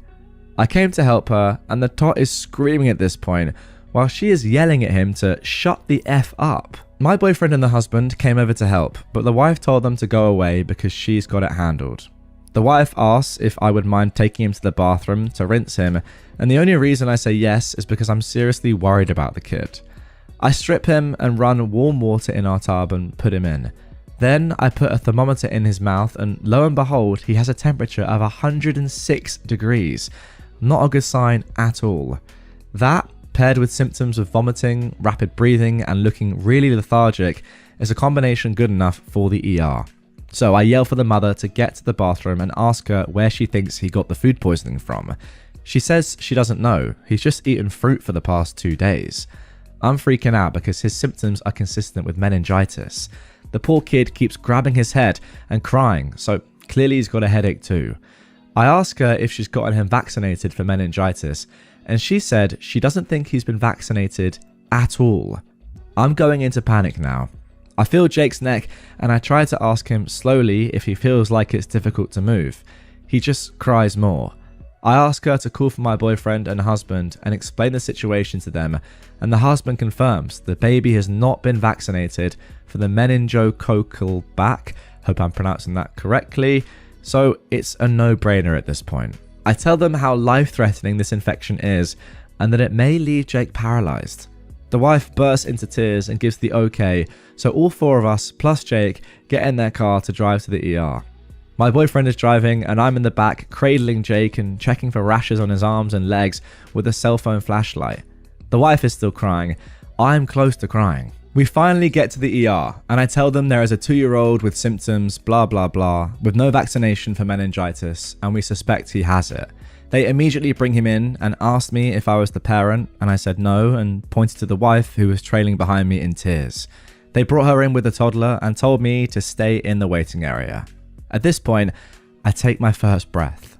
5 minutes later, the husband and my boyfriend come rushing in and I tell the husband to go and talk to the staff so they could bring him in. He does, and my boyfriend comes to hug me, and F it, I just started bawling my eyes out. He keeps telling me he's sorry and that it's his fault. I'm still crying into him. He calls an Uber for me and tells me to go home and get some sleep and that he'll handle the rest. I'm too tired to resist, so I get home at like 12 AM, brush my teeth, and just crash after I got a text saying they put him on antibiotics and they're waiting for blood test results and the culture, but that he was stable. I wake up the next morning at like 10 AM and the apartment is like super quiet and my boyfriend isn't in bed next to me. So I get up and walk into our living area and I see him sleeping on the couch and not a single luggage bag or pregnant wife in sight. I nudge my boyfriend awake and he tells me everything that happened. The toddler is in the ICU and my boyfriend managed to get a hotel nearby for them for half the price after telling them what happened. He paid for a week-long stay for them and then helped move everything out of the apartment and to the hotel with the husband while the wife was at the hospital. He kept saying he was sorry and that he didn't think anything through and for me to forgive him. I said it was okay and I hugged him. It turned out to be one heck of an experience I don't ever want to relive again, but I'm glad that Jake is safe and I'm glad they won't be living with us. Okay, so that is the end of the update. OP has just added a few more key points as well for further context. So the pregnant wife, husband and toddler, she says, chose to drive over 600 miles to live in our 2-bedroom apartment instead of living with the husband's wealthy, only around 200 miles away, family, who were also the ones to pay for their house and house them for 2 years. I have my suspicions as to why this is the case, but you make your own judgments. And finally, the pregnant wife's behavior is no different than normal. I've been to their house multiple times. I can confirm that she curses at her child, drinks while pregnant, and is unable to adequately care for the child. Alright, let's jump into some comments before I give my final thoughts. To be honest, I'm not even sure what I'm thinking right now, so hopefully these comments will give me some sort of clarity, and maybe you guys as well. Somebody said, kudos for catching on that Jake was sick. I'm glad he's on the mend. Probably was a good thing that initially they did go there so you could catch it. It probably saved the kid's life. OP said, thanks, I'm really glad it happened too. Somebody else said, you are a freaking hero. I started crying just reading this. I live in Alberta, and a couple of years ago, a couple here killed their son by ignoring vaccines and medical care. He had meningitis. It was heartbreaking, and it's still going through the court system. This couple literally owes you their son's life. Get freaking vaccinated, people. Now, OP replied to this saying, thanks, but I'm not a hero, but yes, please get vaccinated. And interestingly, somebody below this said, I thought the meningitis vaccine wasn't approved for kids until they are 11 in the US. And I think I've seen that as well. It even might be a little bit older than that in some states. I'm not entirely sure on that. Let me know in the comments down below. But OP replied, some infants and toddlers can get it if they suffer from some deficiencies, autoimmune disorders, or are HIV positive. Okay, sure, but as in, the point being, the fact that they didn't have the vaccine yet, this toddler, was not an abnormal thing at all. As most kids, well, according to that comment, you can't get the meningitis vaccine before the age of 11. Somebody else said, sometimes things happen for a reason. It seems like this happened to you so you could save a life. Bad experience for you, good for the kid. Yep, I'm thankful that I was able to catch on to a few of his symptoms, OP said. I'm no doctor by any means, but meningitis is an incredibly scary infection. I'm glad I urged them to go to the ER. But I must say, I lost a lot more respect for the family from this experience. Somebody else said, I wouldn't have known. My kids are all fully vaccinated and I'd barely heard of meningitis. Probably because it's been vaccinated against. I'm a generation who never had to deal with it. Somebody replied, yeah, but a kid who's repeatedly throwing up, lethargic, and with a fever of 106 is very sick. It's one thing to not know it's meningitis. It's another to forget him in the car and scream, shut the F up at him while he cries. That being said, her house had just burnt down, so I'd add a little forgiveness for mitigating circumstances. Great comment. That is a perfect comment right there. Because yes, I completely agree. Screaming shut the F up at your toddler who is clearly extremely sick is ridiculous. But then with the context of knowing that your house has just burned down and dealing with that, yeah, mitigating circumstances 100%. But then OP said to this, and maybe this is the main point. What's sad is that is how she regularly treats the kid. I've witnessed her swear at him multiple times. She also leaves him home alone while she goes out drinking. Okay, there we go. So much to unpack there. I'm going to try and sum it up and give my thoughts as well as I can.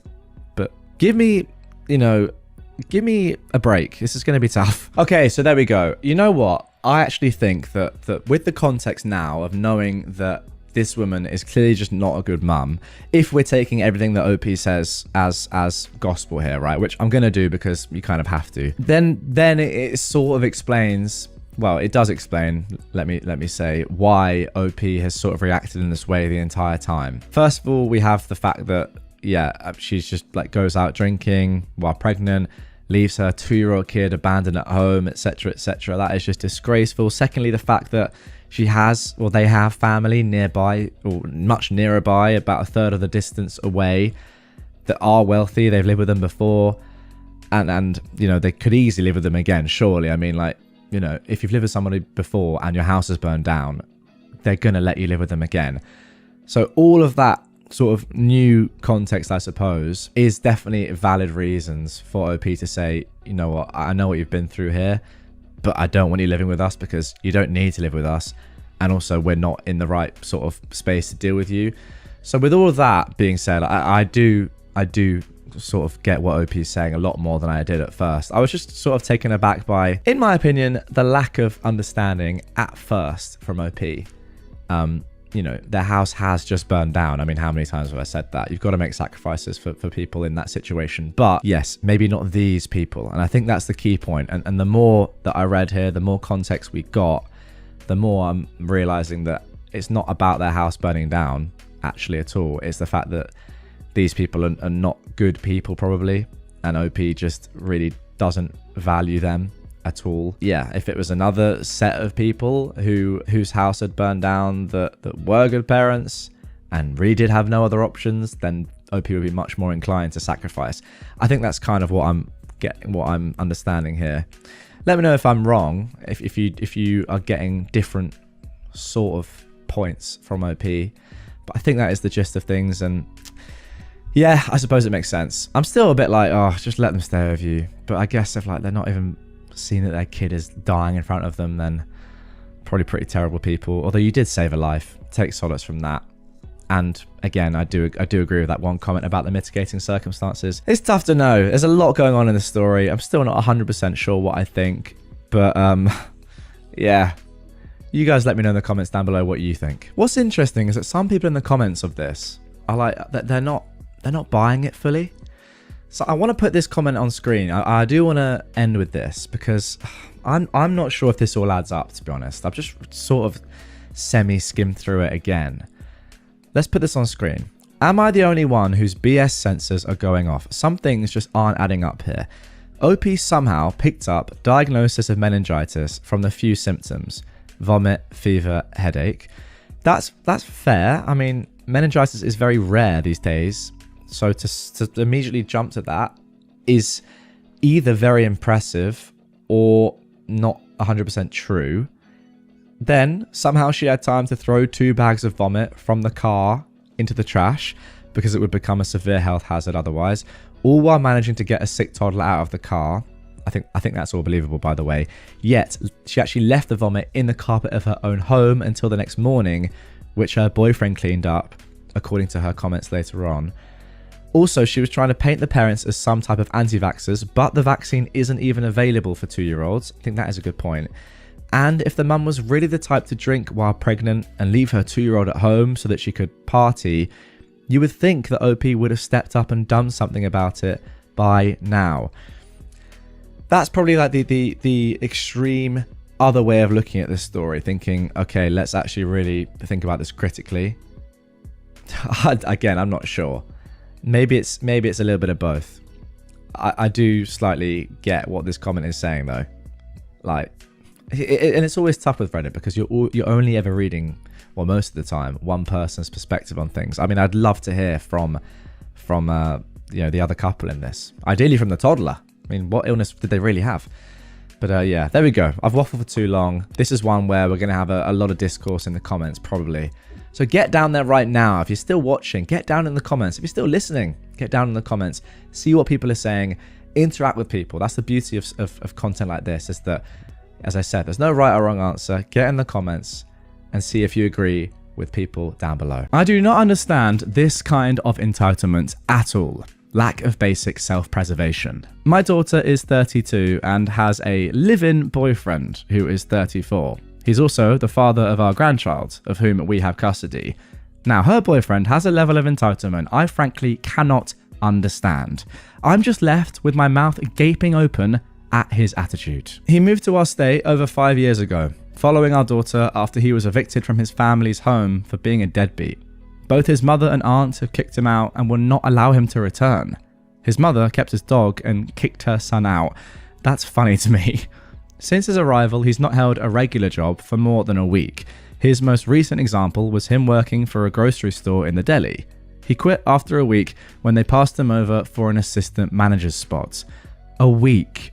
He started many jobs in the past 5 years and quit nearly immediately after they offend him in some way, which usually is a trumped up reason based on some slight offense, mostly not treating him like the royalty he thinks he is. Another example, a friend of a friend got him a job on a construction site. He just had to arrive with safety boots and he'd be guaranteed to have a job holding a sign that said slow, stop on it. Just stand there and hold the sign. He missed the start date. However, he lucked out as the FOAF involved was sick that first day and they rescheduled a start for the following week. Boyfriend didn't show, no job for you. He's done some DoorDash and similar gig work, but will only do it if his girlfriend goes along, so she can do the jump out and get or drop the package part of the gig. He just wants to drive. This means that he's only willing to work when she isn't at work. This is now moot since their cars have been repossessed. My daughter later lost her $25 per hour full-time job. Her fault, see the below note, and she's now cleaning houses, Airbnbs, apartments as gig work. She is their sole income source. At one point, he got into a state program that gave you a place to live. Gave you drug, alcohol, employment counseling, meds, and work to integrate you into society. He didn't last a week after he refused to participate in group counseling sessions. And of course, participation is a requirement for the program. There was a time where our daughter was in jail/rehab where he didn't have a place to live and was living on the street. He'd rather do that than get a job. He also refused to stay in a shelter. It was beneath him. There's certainly a victim component here. Nothing is ever his fault. Everything happens to him and it's all terribly unfair. He has to be the center of attention. He left a play date with his kid after they weren't paying enough attention to him. There's an entire history here that rapidly gets into too long didn't read territory. Drugs, DV charges, child neglect, TPOs, etc.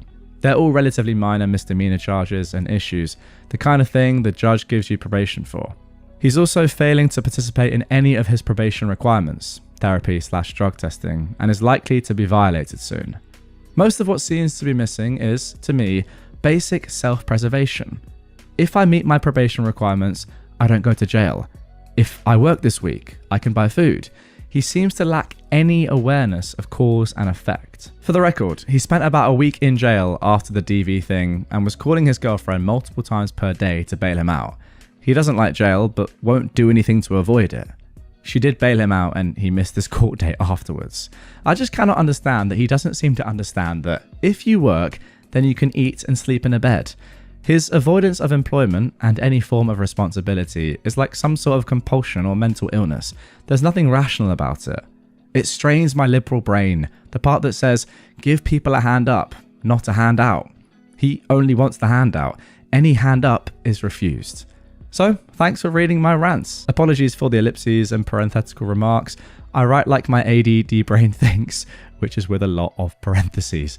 Fair enough, that makes sense to me. Well, there we go, that is the end of that one, and I think all I can say is that this guy just seems like the biggest loser ever. I mean, to be fair, it's getting a little bit dangerous with like the drugs, the charges, like the child neglect, etc. It sounds to me as if this guy could just do with going to prison for a bit, just to get out of everyone's lives. Maybe it would help him, but mostly just, I feel for your daughter. Like, what is she doing? Messing around with him? Like, it's crazy. I don't know. I don't know what she sees in him. I don't know. That's the power of love, I suppose. But goodness me, how can you be with someone as pathetic as this? Is actually insane. And yeah, as I said in the intro, this guy is a definition of entitled. Just nothing going for you at all. No drive, no effort in your life to improve it whatsoever, and just expects things to be handed to him. What a joke. Entitled bully gets their just rewards. My wife has an entitled co-worker/acquaintance. I use the term acquaintance as she does run in our friend circle, but we try to limit or avoid contact with her. We'll call her Carrie. Anyway, Carrie is known for bullying co-workers at work, saying that she can get people fired, she can't, screaming at people, and at large, just general bad behavior. Her favorite thing to intimidate people with is to tell them to F around and find out. Remember this for later. So, Carrie had an F buddy. Nothing serious, just a guy she'd bang and kick out the door. Carrie is also notorious for collecting engagement rings. She'd begin dating a guy, get a ring from them, get them to pay off some bill for her, then kick them to the curb. Again, I bring this up only as context to her character and to reinforce that the F-buddy guy meant nothing to her. She didn't actually date him or try getting a ring from him. She used him and then kicked him to the curb whenever someone with money showed her attention. She'd also frequently talk trash about this guy behind his back. So, Carrie was on one of her short-term engagements. So the F-buddy, let's call him Bill, was currently not someone she was seeing, as the new guy just bought her a $6,000 ring. I'm serious, she actually collected engagement rings like they were Pokemon, and paid 10 grand to get her roof fixed. So she was happy with this guy and had no interest at all in Bill. Enter Mandy. Now Mandy is another co-worker of my wife and Carrie. I personally don't know her, but from what I've been told, she just got out of a 15-year marriage where she wasn't allowed to do anything and was very controlled. Carrie and Mandy are friends. Well, drinking buddies. Carrie likes to drink a lot, and by like, I mean all the time, but nevertheless, they were on good terms. So randomly, Mandy meets Bill. Mandy doesn't know Bill's history with Carrie, nor that he even knows her. They hit it off, like really good, and they're getting along so well that they begin dating. And it blossoms into a great relationship, one that's built on respect and love. Carrie finds out and loses her frickin' mind. Again, she never dated Bill and never wanted to date Bill. She never had any interest in him besides sex. Heck, she's currently engaged to a guy, but no, Mandy took her man, and she let the world know about it. Carrie started by going to their boss daily and asking him, "Why does that little female dog still work here?" She would also loudly exclaim this on the work floor for all to hear. Also, Carrie spent a whole hour yelling and screaming at her for something that Mandy didn't even do. She'd also frequently harass them both when they were out and about in town. She'd loudly call Mandy a female dog, a tramp, the C word, just all the nasty things you can say about someone. She would not only loudly say these things in their proximity, but tell anyone that would listen, or not listen, basically just anyone around her, how she was wronged by Mandy and Bill, and what she thought about it, and that Mandy is effing around, so she's going to find out. Fast forward 2 months, Mandy and Bill are still together and extremely happy. Carrie is, not surprisingly, no longer engaged to that guy. Also, not surprisingly, she's already been engaged to another guy and married after a week. Where is she finding these men, by the way? Who are they? It was unfortunately the 2-year anniversary of the passing of a mutual friend of all parties involved. Carrie is using this time to take the week off work to drink. This is a whole other can of worms. Basically, she isn't as close to this person who passed as she claims to be. But anyways, once work is over, everyone else agrees to go to the bar to have a drink to celebrate the departed life. So again, once Carrie, after 2 full days of drinking, sees Mandy, she begins to lay into her with all the slut-shaming stuff. Mandy, finally having enough of it, attempts to talk to Carrie in an attempt to reconcile. Carrie's having none of this and keeps calling her names and proceeds to tell her that Mandy is freaking around and is going to find out, and ends calling her a C word. Well, I'm guessing something snapped, and Mandy straight snapped and threw a beer bottle straight at Carrie, hitting her in the face. Imagine the cop in The Big Lebowski throwing the coffee cup, knocking her on her butt. There's a slight pause and someone I don't know pipes up. "It looks like you were the one that effed around and found out." Carrie, obviously stunned, gets up and leaves. The next day, she showed up to work with a very obvious black eye. She's not saying anything to Mandy, but she's going around to everyone else complaining that she was the victim, not understanding that everyone has been watching her bully this poor girl for the last few months. And that's kind of it. Nothing else has happened since then, but if it does, I'll let you know.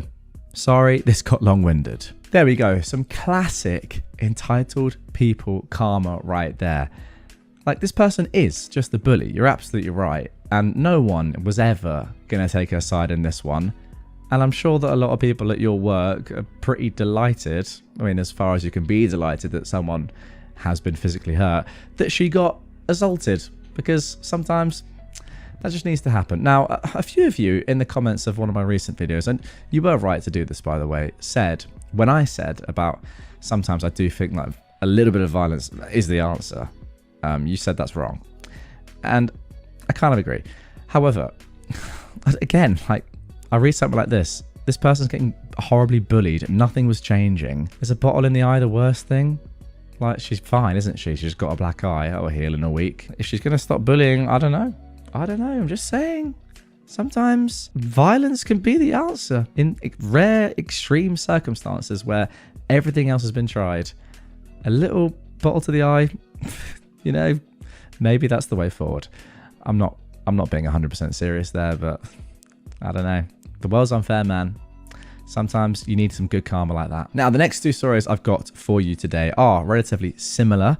They involve a couple of entitled people entering locations very, very close to their closing time. Let's get into the first one right now. Then you should have come in before 10. This is a story from the time I spent working in a kitchen. It was a restaurant right next to a music venue, and we got busy on concert weekends, but during the off-season, it could get quite quiet with just a few regulars. We had music nights, and the bar was usually serving drinks until close, so we would be open all year. During a quiet late fall day, after doing cleaning and checking dates, we had some apples that needed to be used for something before they got mealy. I used the opportunity to work on my pie recipe. We usually didn't do pies, so it was a change of pace, and it kept me busy, so I wouldn't be forced to scrub some unused corner. The pie was great, and the head chef said it was one of the best he'd ever tasted. He even took one home to eat. Kitchen closes, and we clean everything and break down our stations, put dates on our stuff, and throw it in the walk-in. I get to the point I could wait out the last 10 minutes at the bar. It's 5 minutes to close, and I'm waiting for my ride home. In walk the entitled customers. 2 people for drinks at 10:55 isn't unusual. They're told we're closing soon. They say though, we want food. I stand up. I'm sorry, the kitchen is closed and the line cooks have gone home. We can't serve food. I thought this was a restaurant. The guy in the leather jacket sneers. Well, we have some apple pie that I made myself. I can serve if you want dessert, no charge. I was using my best customer service to get the bartender a good tip. We want real food, the woman in the fur replies indignantly. Then you should have come in before 10. The bar is now closed. Get out, my bartender friend says unceremoniously and starts turning off the lights. I walk to the kitchen, taking their cue, and I turn the lights off. I was in the walk-in when I heard the guy follow me into the now dark kitchen and say, seriously? The bartender says, no, that's not the door out, and I can't have you in the kitchen. Please leave the way you came in. The bartender starts printing end-of-night credit card reports. To someone unfamiliar with the kitchen, it must have looked like I walked through the door and vanished. The couple stomped out of the bar, and I poked my head out of the fridge to turn off the parking lot lights, letting them go to their car in darkness. Later, when the bartender drove me home, they told me that that couple has only been there a few times. They've never tipped, and they've argued the bill with the owner on more than one occasion. She'd always wanted to kick them out, but when they refused free dessert to try and get food an hour after the kitchen had closed, and were so rude about it, she finally had her opportunity. The 2 of them never came back while I was working there. The bartender and I ate pie at her house, and we laughed about it. You know what's a shame about this story is that you were so nice to them in the first place, like offering them pie for free that you just made that isn't for them is so nice. But no, they're just entitled, just horrible people. Fair play to the bartender as well for being like, you know what, now you're done, get out, I can't be done with this. And also, I really have like a funny picture of them walking back to their car in the parking lot, and the lights just suddenly going from being bright to off, and them just being like, oh right, well, we've just been done here. Great stuff. I kicked a client out the door because he came in 5 minutes before closing. I work at a copy center. We print documents and photos. At 9:54 p.m, a guy came in to print business cards. First of all, why the heck is he here 5 minutes before closing time? Second, he came in with something that can't be solved in 5 minutes because A, it's frickin' business cards, and B, he started asking a bunch of stupid follow-up questions, meaning he had no idea what he needed. You're probably guessing that business cards are printed and sliced on a machine in large runs. We have a minimum of 50 plus pieces in our production facility, and that it's not done in a regular office with a Xerox machine. Even if it isn't, that's fine, because you'll likely listen politely to my explanation, realize you won't get the results you want now, and go home afterwards. But he didn't go home. He continued to ask if it was possible to print on a regular sheet of paper right now. I, knowing the tricks of Xerox, said that no, double-sided printing of business cards will not work. It prints with a shift of a few millimeters, and if you adjust the layout of business cards to this shift, you'd just be freaking tired of moving this trash by a millimeter on the screen, but the result won't be achieved, and the color will definitely not be the same. He continued to insist that he needed these stupid business cards and asked how long it would take me to adjust this layout, to which he received a direct answer, no time, because I won't be doing it, especially now. But even after that, he didn't calm down, and he asked me to make him some that are at least one-sided. To make him finally go away, I actually printed him a couple of sheets of his business cards on plain paper. I'll clarify, I don't mind getting into a person's situation if they urgently need to do something to help them, even if working hours are over, but this guy came in with a blissful smile and a pile of questions, not giving a frick about the fact that it's not my working hours. What killed me was when he started asking irrelevant questions, like, where do you go to college? Again, nothing wrong with small talk, but not at 10 p.m. I realised he's a total jerk, and at this pace, he's going to sit here until he's tongue-tied or ends up starting to hit on me. I asked him if he'd take these papers, which he didn't like the colour of course, and he said no.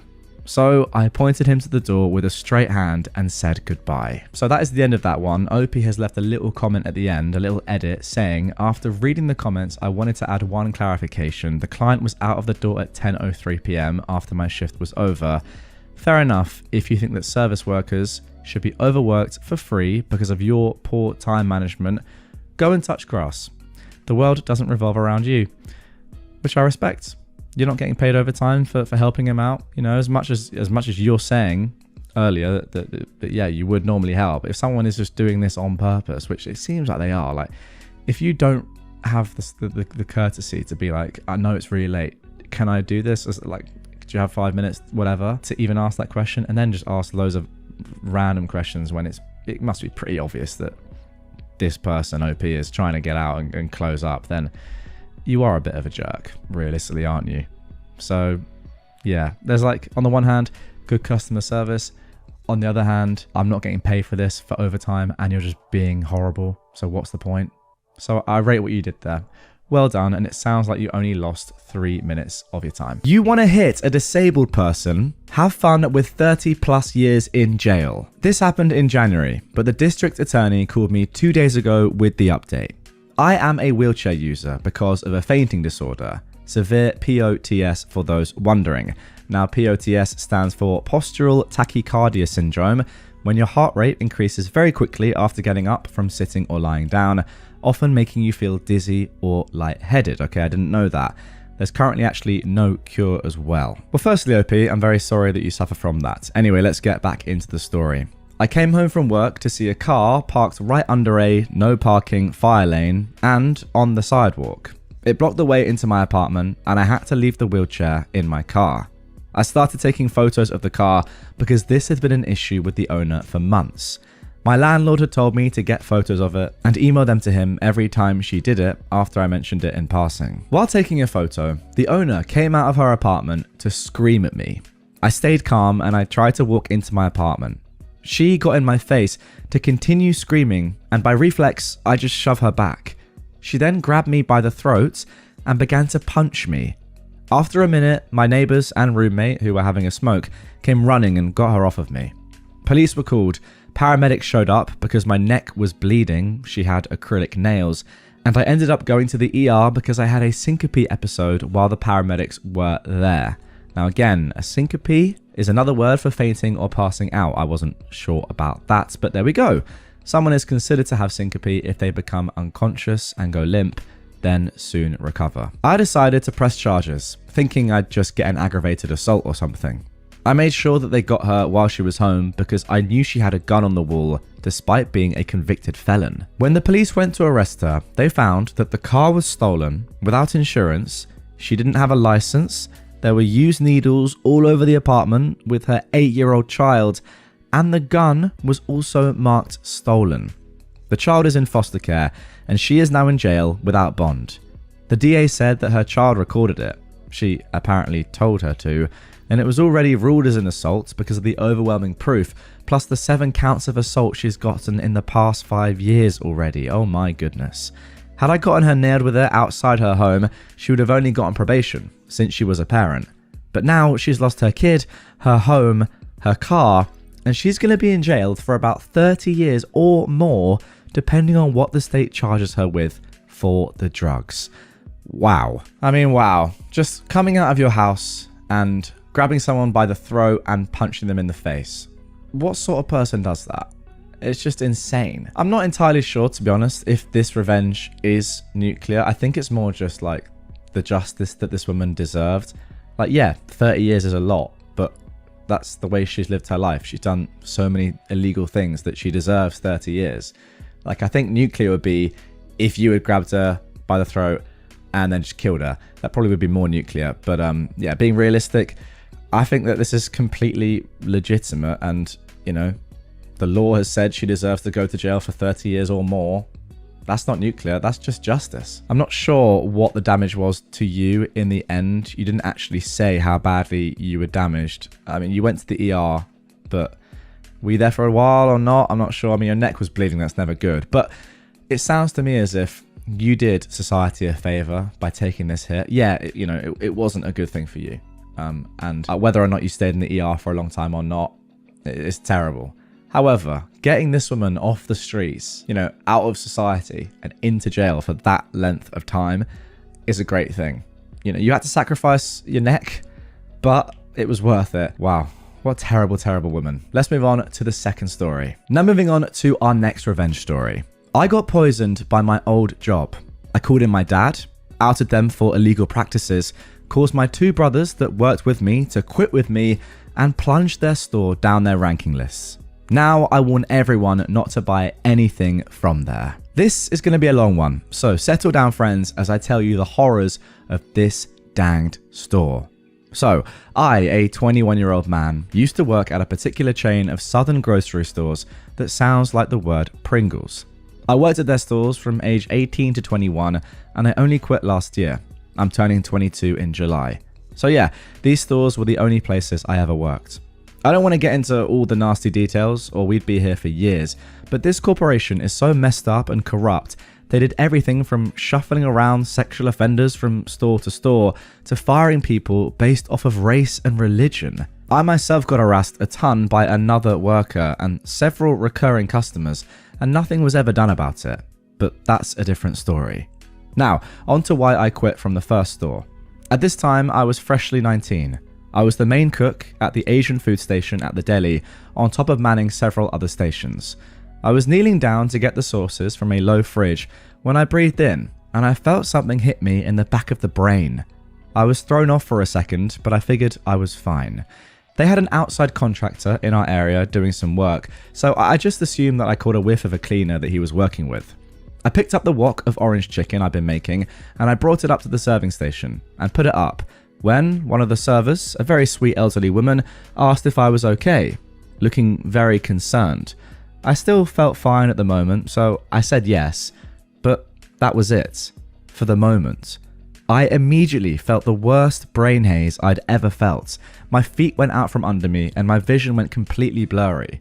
I stumbled backwards and I was able to catch myself on the counter behind me. Later on, the server told me she asked if I was okay because I hadn't only just lost all my colour, I'd gone grey.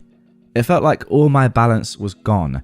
I worked with two of my brothers at the same location and one of them came running to help me stand. I had vague memories of my brother helping me walk to the indoor cafe, but my head was literally lulling in circles. I couldn't keep it upright. I think I almost fell on one of the managers from the front of the store. My brother made me sit down at a table and got me a cup of water. That's when I realised I was crying. My heart was pounding so hard, my entire front of my uniform was moving with it. Whatever my body was reacting to was so bad, it was overwhelming it. I felt like I couldn't move. I was just sunk into the chair, crying. I tried to pick up the cup, and my brother had to come back to help me take a drink. At this point, I was panicking. A fact about the kitchen that I, as the head chef, was painfully aware of: we had a gas-run pizza oven, a really old gas-run oven. A gas-run oven that you had to kick to get all 4 burners to get on. I'll tell you now though, that wasn't a gas leak, but that's where my brain immediately went to, especially since they refused to do maintenance on that oven, or the gas-run open flame woks, one machine away from said oven. This whole time I felt like I wanted to throw up, but at the same time I couldn't. The supervisor told my brother he had to stop checking on me and that he'd get in trouble if he kept checking. The supervisor and other members of morning shift, I was a night shifter, my other night shifters know how it is, well, they were treating me like I was exaggerating. One of them came over, one of whom I particularly hated because she looked down on everyone, and started baby talking about how some people are just weaker than others. This whole time I was panicking and telling her I wasn't exaggerating, and everyone else needed to leave the deli until we figured out what it was. And it was affecting me so badly, it had been an hour and my body was still panicking. It was bad. She though just brushed me aside and left again. That's when I realised they weren't going to investigate what happened to me at all. And they were going to keep everyone, including my 2 brothers, working in the same area I just got affected in. That's when our absolute hero shows up. The nearby McDonald's manager. A sick dude around the same age as me that regularly got food at the deli. I'd served him a few times. He'd been sitting in the cafe on his lunch break from his job when he saw me. He immediately came over and asked what was wrong, as we were on bro terms. I gave him a breakdown on what was going on and he went over to check it out. He came back and said that he didn't smell a gas leak, but I was definitely displaying concerning signs. So, without linking himself to me, he went up to the front of the store and basically demanded they do something about it. However, the front management realised it must have been me, so their solution, not to find out what did this to me, to take me from the cafe, drag me up to the management office and sit me in a swivel chair so they could keep an eye on me. That's right, they sat a dude that couldn't balance on his own in a swivel chair next to a desk corner. They proceeded to completely ignore me and not let my brothers come into the office to talk to me, and I was still panicking about the fact that the other workers could breathe in whatever I had done. I was finally able to coordinate enough to pull my phone out of my apron pocket and text my dad.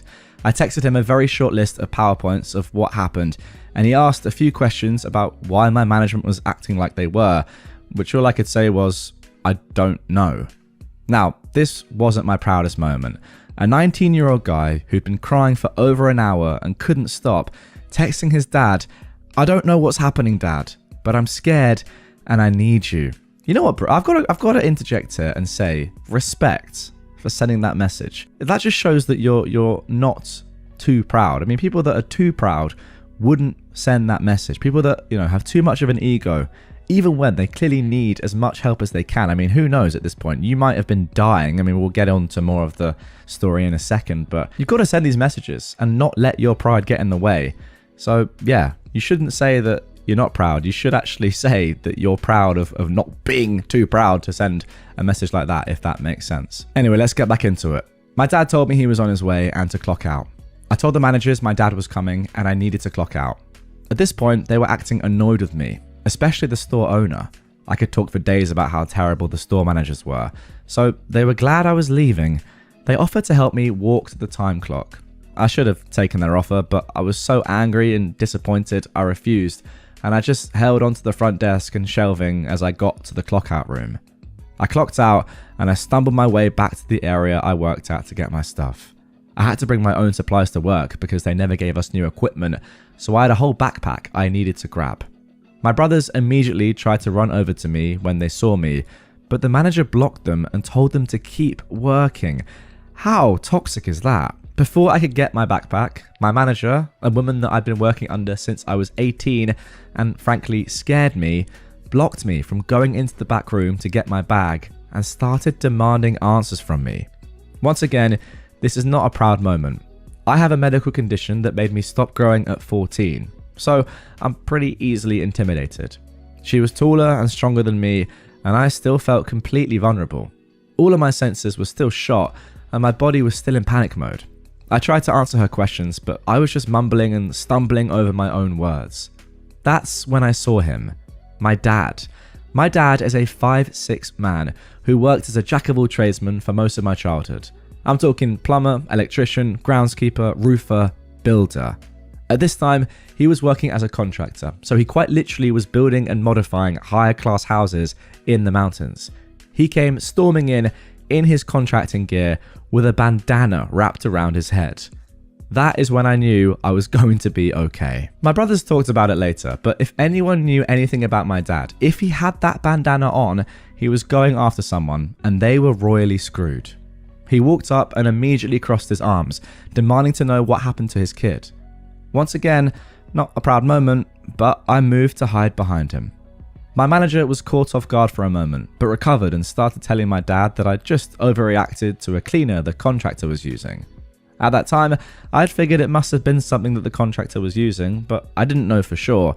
So the fact they knew what had done this to me and didn't feel the need to tell me made me mad, but it annoyed my dad so much. He demanded to talk to the contractor. If you've ever heard a 49-year-old man get mad, you can imagine the tension in his voice. He didn't yell. He never yells. But when he gets serious, the tension in his voice is genuinely terrifying. The contractor they hired came over. That's when my dad's expertise clicked in. My dad, the contractor. In other words, the guy that knew all the local laws around contracted labour. He asked all the right questions. He demanded to see what the contractor had been spraying around the kitchen that day. When they handed him the can, he tore the contractor a new one. So the kitchen I work in is blocked from the rest of the deli area by a counter. A counter has about an inch of space under it for cleaning purposes. So when I leaned down, this spray had shot under the counter and directly into my face. And what was that spray? An industrial grade degreaser. It was so strong it was meant to be used in empty factories by someone in a full respirator mask. It wasn't supposed to be sprayed around people, and especially not right in someone's face. My dad immediately pointed this out and demanded to see the contractor's safety sheet on the chemical, something that all contractors in our area are required to carry on every chemical they use to show they know how to safely use it. The contractor said he had it in his van. He did not. The man was using one of the strongest factory-grade degreasers on the market, and he didn't know how to use it. He was wearing a mask while using it, sure, but not a respirator. It was just a plain white dust cover. My dad lost his mind and sent me past my manager to get my bag while he tore them apart. Oh, and the illegal part? Well, the company wasn't supposed to hire outside contractors for this exact reason, but my manager did so that the work wouldn't be filed, so it would seem like our store didn't take any company resources for repair jobs. Anyway, my dad took me home and my siblings came back too. My dad went onto his PC and looked at the full information page on the degreaser. I was in the second stage of serious poisoning. It wouldn't kill me, thankfully, but it wasn't fun. At this point, I had a little bit of my balance back, but I was still panicking and confused. I was able to draft up a text, ripping them a new one, and quitting. I had a pounding headache, and I ended up throwing up 3 times before I fell asleep that night. I woke up the next day unemployed, but a lot happier. I had a headache for several days. I ended up working for the company again for around a year in the future, but that's a different story. Now, every time I get the chance, I out all the garbage I can on this dumpster fire of a trash company. And let me tell you just a few bullet points of dirt I have on them, just for a little more revenge. They wanted me to serve frozen soup that expired in 2018 in 2021. They marked rotisserie chicken that wasn't organic as organic and sold it at a marked up price. They wanted us to cook chicken that went green. They reused expired meat from the meat counter in the ready serve food. They called people slurs outright. Okay, as if all the disgusting food stuff wasn't bad enough. They're just calling people slurs. Great. They used outside contractors with no safety standards. The managers shuffle around offenders from store to store and hire offenders that the employees ask them to ban from the store. They purposely marked up prices during times of need, hurricanes, droughts, etc. They have entire teams whose only job is to take down posts about them online because they're that terrible. They called the police on a homeless man trying to stay in the warm during a below freezing day. He wasn't bothering a soul. They didn't update the equipment, leading to several injuries. 2 of my co-workers lost large parts of their fingers. They delayed training until the last moments, leading to my training being 167 days overdue when I did it. They didn't fire an employee that slashed 2 other employees' tires and was known as a stalker. She followed someone all the way to their house. And finally, they had a food safety grade A sign up from 2019, but their current grade was barely above a C, technically a B. And so many freaking more. But this is part of my revenge. If you're in the South and see one of these dang stores, just don't go. Go into Publix. They're better. They treat their employees better. And honestly, I've never met an ex-employee from Pringles that doesn't want the entire corporation to fail and be gone. Anyways, that's the story of what happened and my never-ending revenge. I will never stop outing them for the trash corporation they are, and neither will my family. I sincerely hope I live to see that company gone. Revenge forever. Sincerely, a man that hates that corporation with his entire being. Wow, there we go. Great story. Yeah, it was a long one, but I love the long ones. A lot of context in there. The story was great. And I think the first thing I need to do, and I don't live in America, so I've actually never heard of this store, but just looking through the comments, and I'm allowed to say this because I'm not the one that's accusing this store of doing anything in particular or, having these sort of practices where they let their staff just call people slurs or whatever to one another or employ offenders, etc. But it looks to me like the name of the store is called Ingles. Now, I've not heard of it. Those of you in America, let me know if I'm right or not. But yeah, apparently it's a pretty small chain, only a little over 200 locations. But I can say this: avoid it. I'm not in danger of anyone saying to me that I've made some defamatory remarks or anything that's too incriminating. But just from what I'm seeing here, avoid this store like the plague. Let me make sure it's called Ingles. I mean, yeah, I'm not going to be sued for that, but there we go. That is the name of the store, apparently. Now, one thing that I have to say is, why OP did you not go to hospital throughout all of this? Like, it doesn't matter what your manager or your, like, the other staff are saying to you. You could have been dying. I mean, I don't know what was, you must have had no idea what was going on. Surely someone should have said, like, go to hospital. I like the fact that the staff were stopping your brothers from seeing you. If I'm your brothers, I don't care. I'm getting in there. I'm saying, no, we're going to hospital right now. That's the only thing I don't really understand about this story. But overall, yeah, great stuff. And you're right. If telling your story online, even me, like, narrating it now, giving my thoughts on it, and you guys all listening and watching to this, helps people not go to Ingles anymore, I think it's worth it. Hopefully I can't get sued for this, but I don't mind saying what I've just said based on what I've just read. Okay, now for our third revenge story. Revenge on my former neighbor who vandalized my vehicle. This happened about 15 years ago. My wife and I purchased a home deep in the country in an effort to simplify our lives. We quickly met our neighbors and everything seemed good. A year or so after we moved into the home, my wife got pregnant with our first child. I traveled periodically for work at the time and I was out of town.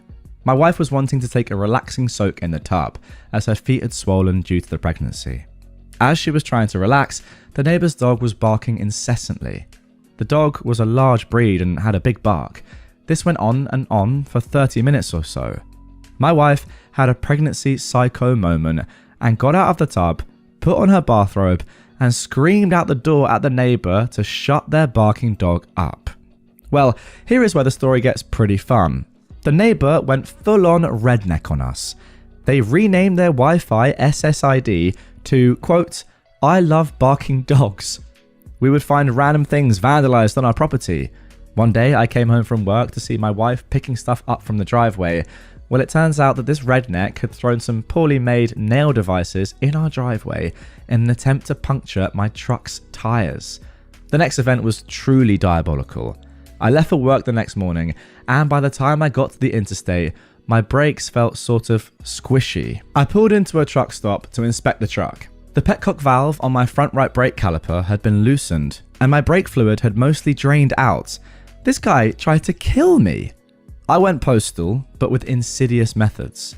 I work in the IT field, so technology is my thing. I had an old laptop that I installed an OS on that is used for security penetration testing, and I cracked their Wi-Fi. I printed interesting things on their printer, including a convincing email from another woman to the husband. I printed prawn photos. I'd love to have been a fly on the wall when the cow found that. I discovered that I could go online and sign up for a prison romance pen pal. I signed his wife up and wrote a letter that was supposedly from her. I gave their address and I told the inmate enough about their life, how long they'd been married, what the hubby did for a living, how many kids, dogs, etc. they had, stuff like that, to make it convincing. I expect that her husband had a few words for her after that. I've never told this story before, and I hope it brings someone else even a little bit of joy. That was a funny one. Now, importantly, guys, some of you might be wondering, like me, okay, that's great and all, but did anything actually happen? As in, what were the repercussions? Because this guy has tried to kill you and you haven't gone to the police. So somebody actually asked OP in the comments, okay, but did this actually achieve anything? And OP said, we moved shortly after. I heard they got divorced a couple of years later. So there we go. Sounds like this did have the desired effect. But yeah, crazy, crazy neighbors. This is my fear. I'm actually trying to get a place at the moment, right? And I'm slightly concerned because how do you ever know what your neighbors are going to be like? If you've got people like this next to you, this makes such a difference compared to having, just normal neighbors. You can have the nicest house in the world, be in the nicest place in the world. But if your neighbors are going to be like this and try and kill you, none of that really matters. So maybe I'm thinking of the worst here, but yeah, I wouldn't want to have neighbors like this, that's for sure. However, I suppose if I do, then I'll have some great stories to tell. Now for the final story of this episode. Sent flowers to a, quote, dead ex. I am an 18-year-old guy, and I had an ex who was an 18-year-old girl who I haven't talked to in months. Fast forward to last week, I was talking to a group of friends and her name came up in conversation from a friend of a friend. This friend thought that her and I were still together, and when I explained that we weren't, we continued the conversation about it, and it got me thinking how she's been. Mind you, she went ghost and really made me hurt, but because I'm a very apologetic person, I didn't let it bother me. After the conversation though, I thought I'd reach out and just see how she's doing. So I text her friend, because she's got me blocked, just to see how she's doing. And her friend was all cool about it and the whole thing seemed fine. Until my ex texted my friend, acting like her sister, saying she had died. Little did she know, I remember when she pulled the same stunt with their ex before me. So, the revenge. Me and a group of friends made the 51-minute drive to her house to pay our respects. What we did was we went to a gas station and bought all of their flowers, put them in a basket, and put a card in it marked with our deepest condolences. The card was filled with some of the finest glitter we could find at the dollar store, and off we went to deliver everything. When we get to her house, I told my friends to stay back while I went up and knocked on the door. I set the flowers down on the porch and I walked away. As I'm walking away, however, her dad answered the door and went, "Can I help you?" To which I replied, "I'm sorry for your loss. Her name meant so much to me and it's sad to see her go." In confusion, her dad responded, "She's not dead." As me and the boys leave, her and her friends show up in her car. Then she looks at me and my friends and says, "What are you doing here?" "Well, I thought you died," I replied. Her dad was furious and essentially took all of her freedoms away until summer and actually gave me and my friends each $20 for the inconvenience and gas money. Okay, honestly, who does that? Who jokes about their own death like that? Unless you're 12 and you just have no common sense. But ghosting is one thing. Joking about your own death or faking your own death is so dumb. Also, it's so obvious that you're not dead. It's not that hard for someone to work out, oh, you dead or alive. You don't even have to go to their house. Just go on the internet. It really can't be that hard to know. Also, word of mouth. Imagine being her dad. He's probably just what are you doing? He's probably sick of her doing this sort of stuff. Probably knows that she's done it before. And that's the reason why he's actually furious and is you know what, guys, thanks for telling me because this is ridiculous. I'm going to give you all some money because of the inconvenience. And she's not doing anything this summer.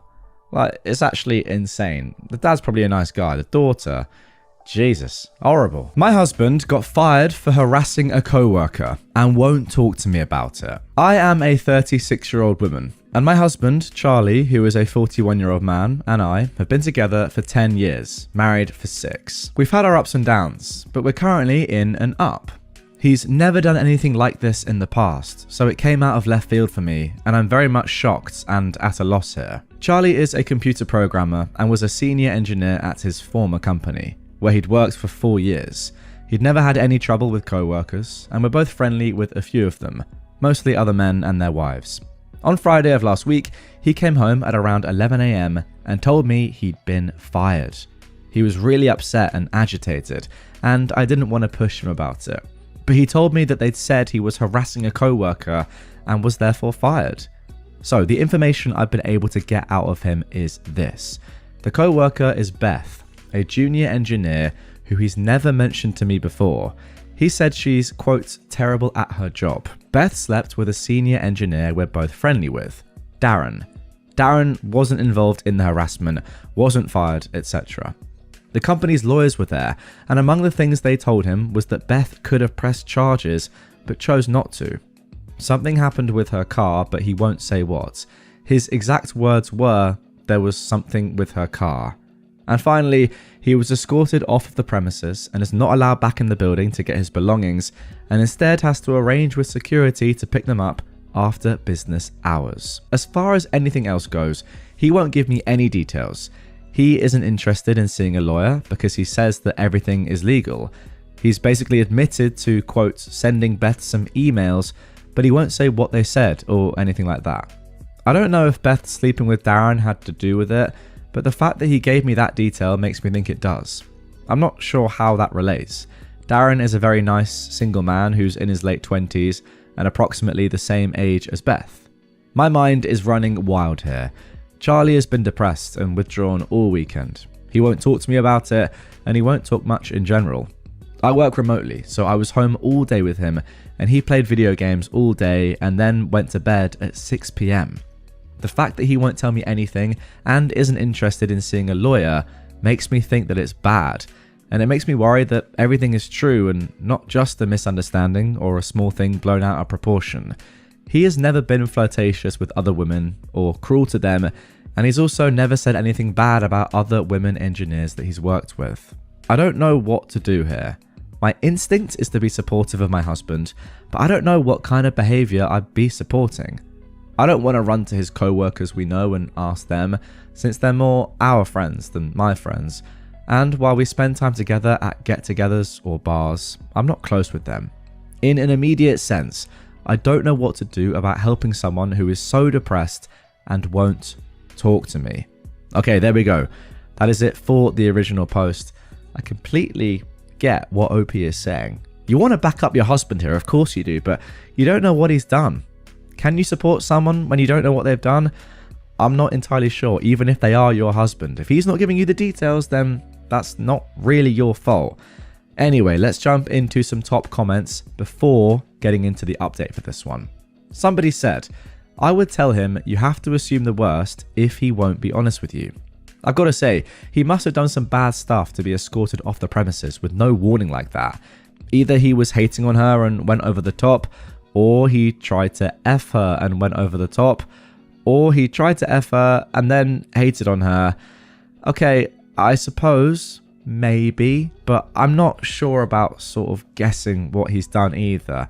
It's one thing him not telling you, it's another thing trying to work out what he might have done. This comment continues saying, edit, I've just reread the whole thing. I'm guessing that he tried to F her, then sent crazy emails and vandalized her car. He could easily still be charged criminally and or sued. Yeah, as I said, I'm not sure about jumping to conclusions, but I get why the people of Reddit are trying to work out or, yeah, guess at what might have happened. Somebody else actually replied to this comment saying, I've worked at larger companies, and when they fire people, sometimes they are walked right out of the building. The reasoning is they don't want the fired person to make a scene and rock the boat. It's heartless in my opinion, but it does happen. Something tells me that OP's husband did something terrible because lawyers were there and apparently the girl could have pressed charges. That is very unusual. My guess is OP's husband got jealous that Darren was sleeping with Beth and not him, as he had a crush on Beth for a while, and he flipped out and went all nice guy on her. He mentioned there are emails, so there is evidence in writing as well. This does not bode well for OP. Again, I can't really argue with this comment, and this does seem pretty reasonable. I'm just not sure that I want to go there and say what might have happened. I mean, maybe I'm sort of doing a little bit of a cop-out there because I know there is an update to come, but just my opinion. Anyway, one final comment said this. Seeing as it got so far that he's been fired and he doesn't want to fight it, it sounds like the allegations are probably true. The fact that he brings up Darren makes it seem like he's harassed her as a result of sexual jealousy. Does he usually shut down conversation on things? Does he usually keep things from you? I'd be very cautious about what he's hiding and what it means for you and your relationship. Even if it's not sexual and it's just plain old harassment, do you want to be with a grown man who harasses young women to the point he gets fired? It's a good point. I mean, you know, he's 41, Beth is, in her late 20s. Yeah, you don't want to be with somebody that does this sort of thing, obviously. I mean, no matter what the age of everyone involved is. But anyway, let's, with that all being said, get straight into the update of this one, which was actually posted the next day. By the way, I'm not disagreeing with any of these comments, and what they're saying is probably accurate. Let's be honest. I just wouldn't jump to that conclusion straight away because, you know, we're just guessing. We don't really know. But let's see what actually did happen in the update. OP says, my thread was locked before I was able to respond to any of the comments, but I was able to read them this morning. I got up at 5:30 to go to the gym before work, and my husband was still awake playing video games. I presented him with the very good idea that somebody suggested of sending me an email with the details, but that it wasn't acceptable to shut me out of this situation since it affects me too. His response was basically, the paperwork is in my car. Go get it if you want to read it. I asked him to go and get it so we could look at it together, and he said, you're going to believe what you want anyway. All of this is unusual for our marriage because I'm a pretty patient person, I think. We went out to the car together and he got in, handed me the papers, and left. Well, that is not a good sign. For about 2 hours, I was panicked because I didn't know where he went, if he was okay, if he was thinking of hurting himself. But his mum texted me at 9 saying he was over there, asking me what happened, if everything is okay, etc. His parents live about 15 minutes away, and I guess he told her he's going to be staying there. So, the paperwork. According to the paperwork, he sent Beth multiple harassing emails from anonymous email accounts. The emails are printed out and attached. He apparently did this while at work, and they've been monitoring his user account for 3 months. The emails aren't sexual or romantic in nature, and they're all anonymous, and about how she sucks at her job, wouldn't be there if she wasn't a woman, how she should quit before she gets fired, and how everyone in the office hates her. He made fake user accounts for his company's product that she works on and submitted bad reviews of her work. He also did this while logged in at work. He sent an anonymous email to her boss saying that she was sleeping with a senior engineer on another project. He put a gun catalogue on the windshield of her car. I don't know what this gesture means, but I obviously understand that it was meant to be threatening. Unfortunately, inside was a subscription card that the company auto-filled with his name and address. She also says she's been harassed for the same length of time, about 3 months, on Twitter. He only logged into one Twitter account that harassed her at work, so they can only say that one was him, all telling her to quit her job. So, I don't know what to do now. This is all terrifying to me, and I feel so bad for this woman. I have no idea what this is all about. He works with other female engineers, he's worked with male engineers who don't pull their weight, and he's never done anything like this. I would have bet $1 million that he'd never do anything like this. He's at his parents' right now, and I don't know what my next move here could possibly be. This is so scary and out of left field to me. Goodness me, there we go. That is it for the update. Let's jump into some final comments. OP's actually added a little bit more information first of all before I give my final thoughts. So OP said this in the comments down below. I forgot to mention this paperwork is copied from the original and was signed by both him and his company. I don't know if that's a full admission, but it seems damning either way. Somebody said in response to this, time to sit your husband down and give an ultimatum. He needs to give you his side of the story or you two are done. This is clearly a Jekyll and Hyde thing going on. Somebody else said, your husband needs serious therapy. What you describe as absolutely abhorrent behaviour. If he is unwilling to get help about this or do anything to convince you that he understands how wrong what he did is, you should seriously consider getting as far away from this man as you can.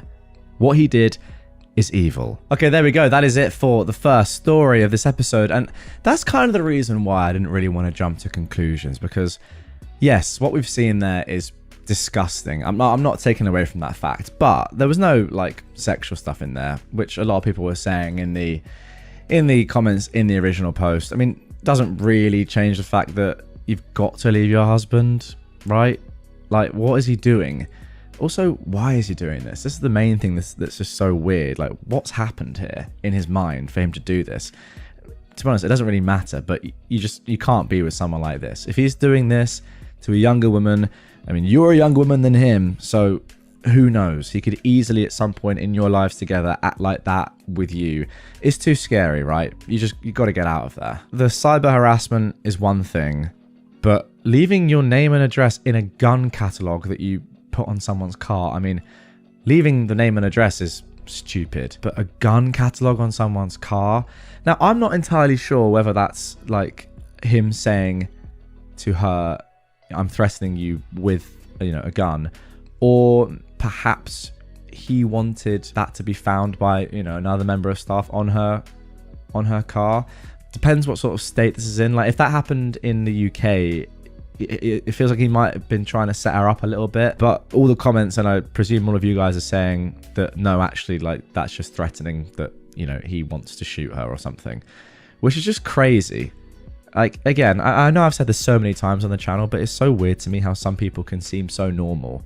Like, you've been together with this guy for 10 years, married for 6, OP, yet behind closed doors, or not even behind closed doors, at their place of work, they have so much hatred for this one woman for apparently no reason, that they would threaten their life. Like, it's insane. And yeah, ultimately, you got to get out of there. Now for our second story of this episode. My ex turned up last night drunk. Tomorrow is his wedding day.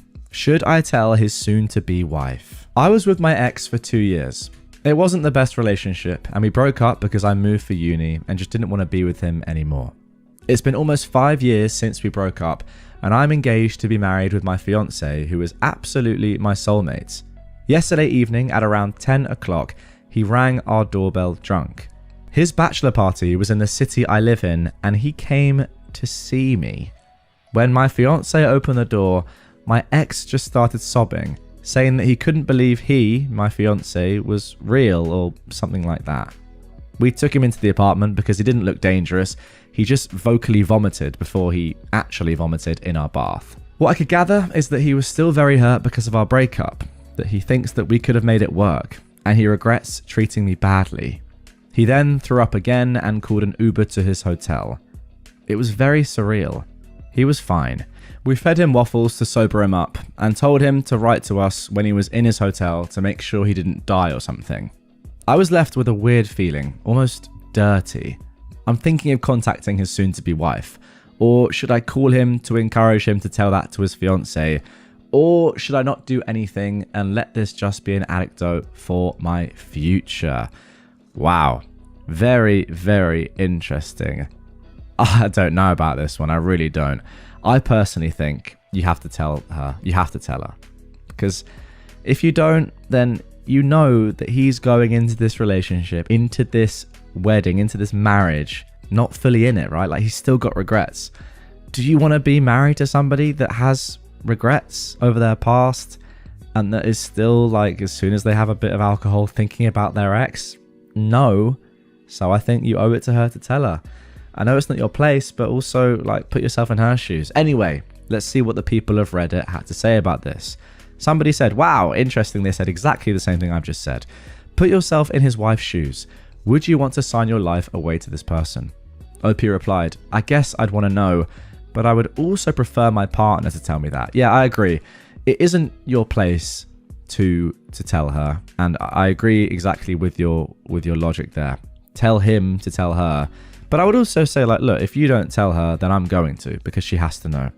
Somebody else said, well, would he tell her though? Like, why would he tell her? By telling her yourself, you risk not being believed or coming across as petty, but at least you know somebody tried to warn her. Now, OP left a little edit and a couple of updates below this. First of all, she said, thanks for all the feedback. It seems like Reddit is as split on this as I am. Just because this kept coming up, my main goal with telling her is not for them to break up. I don't want that. That's not why I would want to tell her. The reason for me telling her is solely that I would want to know if I was her. Nothing else. It's also not me bragging about him not being over me. That's not something I care about. And I wonder how some of you twisted it into that. Also, a tiny update. I decided that contacting the bride was the wrong move because we are not friends. However, I sent his sister, an old friend of mine, a message basically saying to talk to her brother because he appeared at my door drunk and distressed, and to make sure he was okay. She thanked me for the message and apologized profusely because my ex had been apparently acting a fool for a few weeks now leading up to his wedding. She asked me if I was okay and if her brother had gone back to the hotel room because they couldn't find him. I told her he'd Ubered home and had written to us that he had arrived in his room at around 11:30 p.m. She thanked me again, and I haven't heard from her since. Oh, and another update. His sister called me again to ask me if he'd come by or said anything about his whereabouts. Apparently, he didn't show for the wedding. Oh my goodness. Apparently, he didn't show for the wedding, and nobody knows where he is. So, me telling the fiancé is now obsolete. Goodness me. Okay, so that update came, I presume, the next day on the wedding day. I forget that this is all happening very, very quickly and the night before the wedding. Jesus. All right, somebody said in the comments down below, you and your fiancé handled every bit of this as graciously as anyone could expect. Contacting his sister was the best move you could have made. Somebody said, oh dang, he ran out on the wedding. That girl dodged a major bullet. And finally someone said, holy heck, the edits. I hope he's okay. Please update us if they find him. I mean, yeah, that is true. Like, it's not just that he ran out on the wedding. Nobody's actually seen him, I suppose, since he left your house, OP. So, yeah, I hope he's all right. To be honest, it does sound... I know this is obviously like a crazy event and very, very distressing for the wife-to-be, but I think in the long term, it's probably a good thing these guys didn't get married. Anyway, 10 days later, we got this final update. Long story short, he bailed. He decided he did not want to commit to his fiancée. Bailed, and days later, called to break off the engagement. A few more details. After his sister and I talked, my ex's fiancée reached out and was kind of mad. The best man had told her he went to see me. At first, she was convinced we had sex, so that took a bit of talking. I felt sorry. She was very distraught. She apologized, I apologized, and I told her I wished her the best. Saturday, I received a call from the sister. Apparently, the ex reappeared. He went all the way to France. I'm not actually sure where this is happening. I think it might be in England because of the word uni earlier, but I'm not entirely sure. Anyway, France, overseas, and this definitely doesn't take place in France, does it? His sister called me to apologize because my ex had stolen one of my lipsticks. I honestly hadn't noticed, but my ex admitted it to her. She PayPal'd me the money to buy myself a new one. I said I wasn't mad, and I asked her how she was and how his ex-fiancée was. On their end, everything is a mess. Yeah, I'm not surprised. Everyone is mad at him. I don't know many more details, and I kind of wasn't willing to ask, but yeah, that's it. Okay, and there we go. One final comment. He stole a lipstick? A lipstick? What? Who does that? It's so bizarre, it's funny. Stealing a lipstick of all things, and then his sister PayPaling you for it? Thank you for the laugh. OP replied saying, our guess is that he just grabbed the first thing he knew was mine that was small enough to fit in his pocket. And there we go. Okay, not quite sure how to react to that one. Slightly strange story all in. This guy, I think, just was battered and clearly had realized over the previous weeks that he did not want to do this. And he was probably too much of a coward to admit it to his fiancée and had to do this instead and just, yeah, get out of there. Which is a terrible, terrible thing to do. I mean, if you're going to do something like this that close to a wedding, at least have the decency to actually explain to people that you're not feeling it.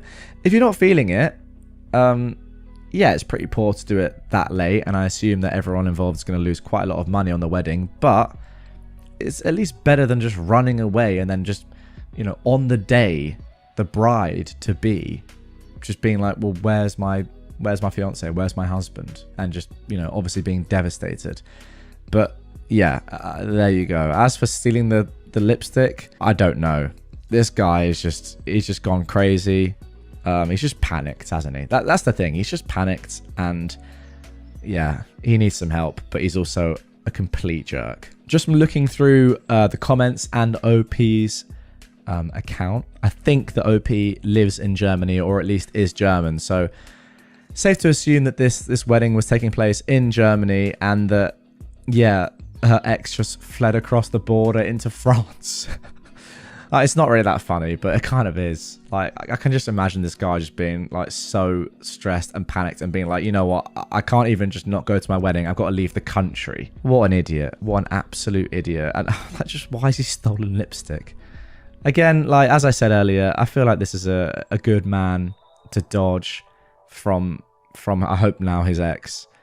But doing it in this way, absolutely shocking. Our friend's entitled sister tried to force her way onto our trip to Egypt. This story happened quite a few years ago with me and my friends. But after reading quite a few stories on this subreddit, I feel that now is a good time as any to share this post. On November 2019, me and a couple of my friends, Haley, Rose and Rachel, were given an opportunity to travel to the Valley of the Kings in Egypt. Note that we are archaeology graduates. While our families and friends were excited and proud of us for being able to go on this trip, Rachel's family did not feel the same way. Rachel's younger sister, Lisa, was the golden child of her family. Anything she wanted, her parents gave to her. While Rachel had to take out a student loan to pay for college, Lisa's parents paid for her tuition only for Lisa to drop out 2 years in. Instead, Lisa chose to try and build a career being a model and influencer on Instagram. When Rachel mentioned that she was going to Egypt with us, that our plane tickets and accommodation had been already taken care of for archaeological fieldwork, Lisa got jealous, as she felt that the trip and taking photos of herself in Egypt for Instagram would help launch her modeling career. That said, their parents demanded that Rachel give her tickets to Lisa, as they felt Lisa was more deserving of them. To which Rachel obviously said no. It was already paid for by the foundation specifically for her and our group, who were trained to do this kind of work. According to Rachel, she's had back and forth arguments with her family leading up to the trip. She actually eventually just left home and moved in with her boyfriend, now husband, into his apartment. I held on to our plane tickets as we were all to meet up at my dad's place in the morning before we head off to the airport. At the time, I still lived with my dad. That said, as me, Rachel, Hayley and Rose were at my place just hanging out and getting ready, Lisa pulled up with her mum and came knocking on my door. Apparently, they were demanding one more time that Rachel give her ticket to Lisa. Lisa even had a couple of bags with her as well. Before I continue, I'll just give you a better understanding of Lisa and Rachel's family and why they may behave or think this way. Rachel is the only one in her family who has actually finished college.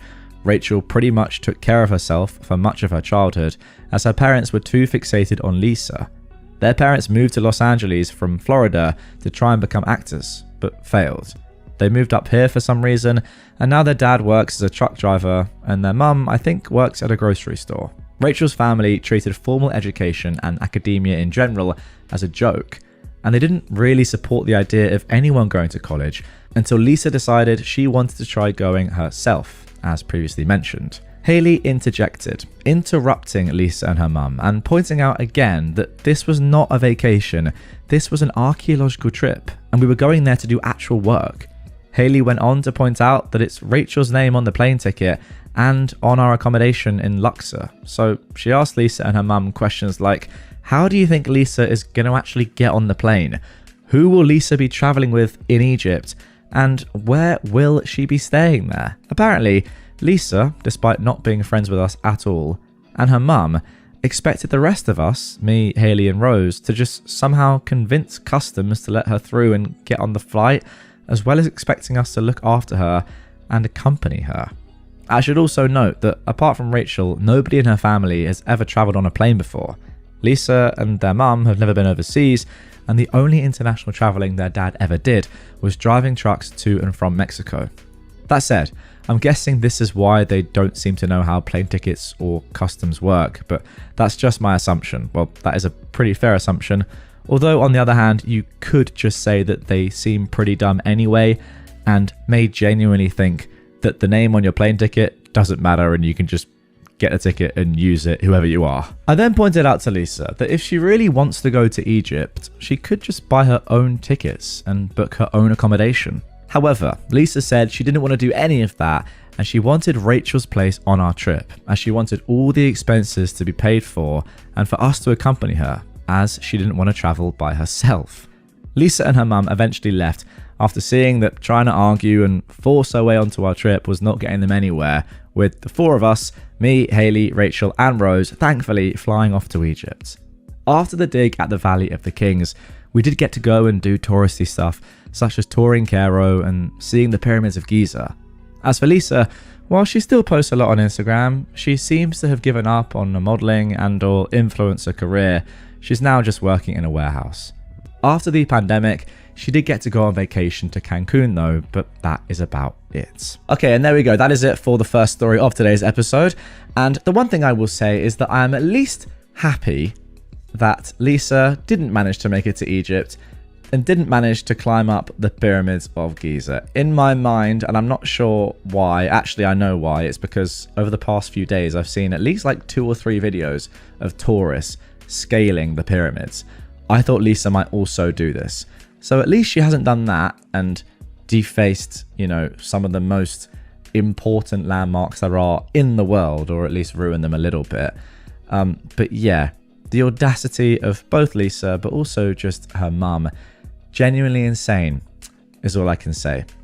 let's move on to the second story. My entitled sister thought she could make a living breeding pugs, and she let her kids live in the filth because of her dog hoarding. So to start this one off, OP has left an edit right at the top saying this: I'm already getting hate for this post, and believe me, I don't blame anyone for it.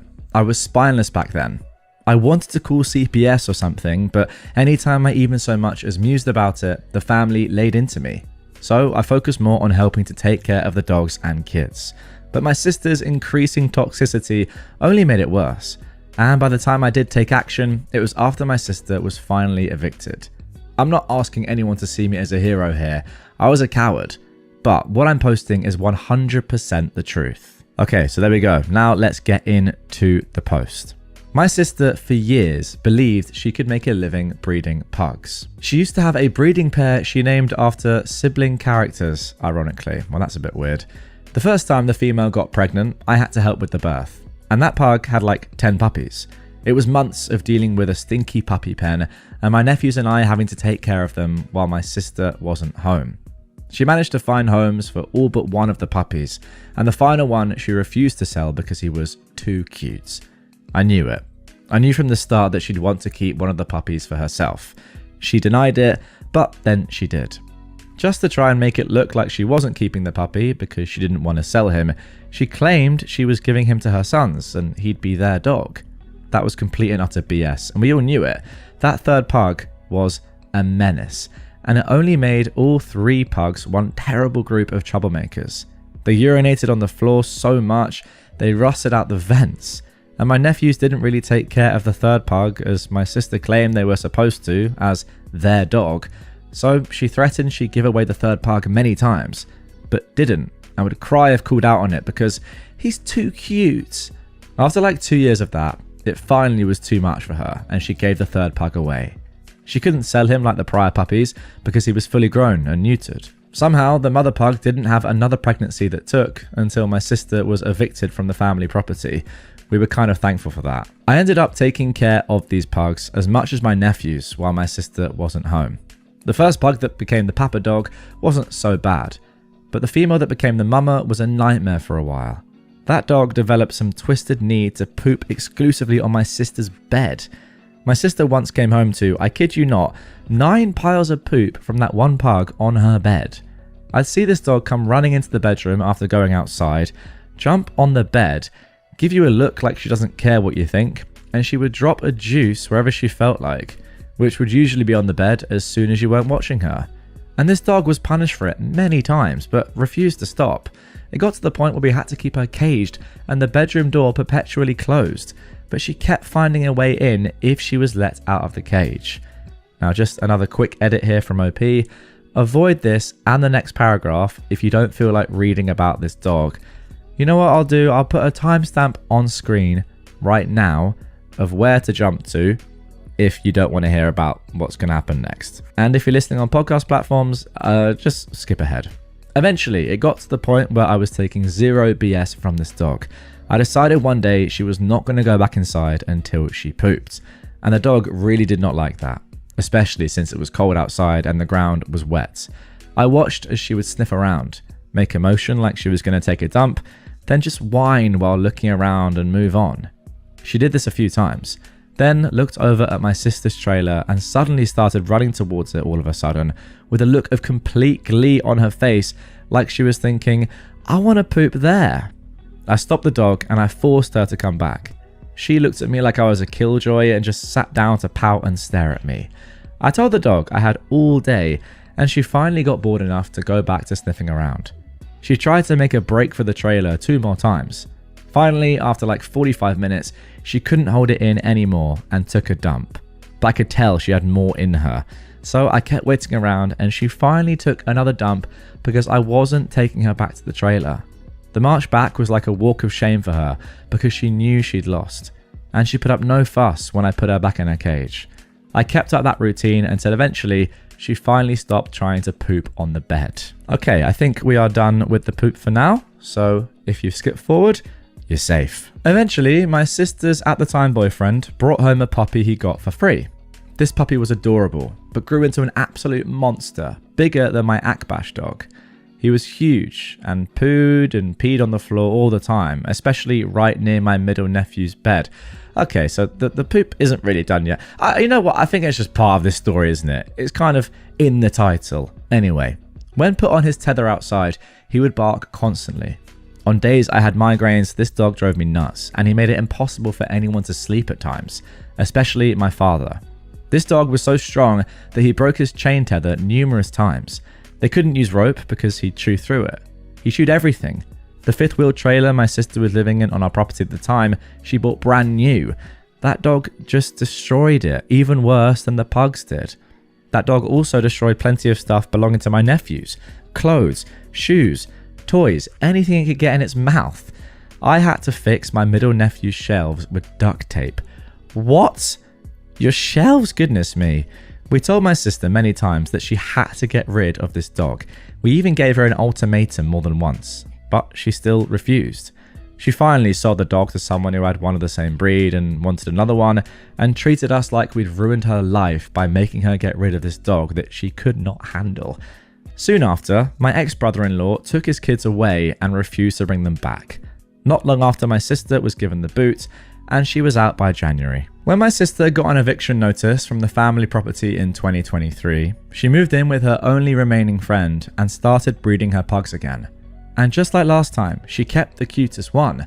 Then her best friend kicked her out, and my sister got a new boyfriend who was also her drug dealer and moved in with him. Then her abusive boyfriend kicked her out and left her in a broken down RV trailer on the side of the road, and then he left her with a car that barely ran. By then, she'd burned like 98% of the bridges she'd had because she's an entitled narcissist.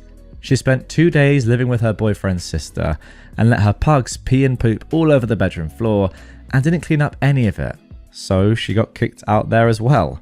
I had to clean it all up when I came and got her and her stuff, and then I had to spend a day following her numerous places with all her stuff in the back of my truck while she was trying to find someone to take her in.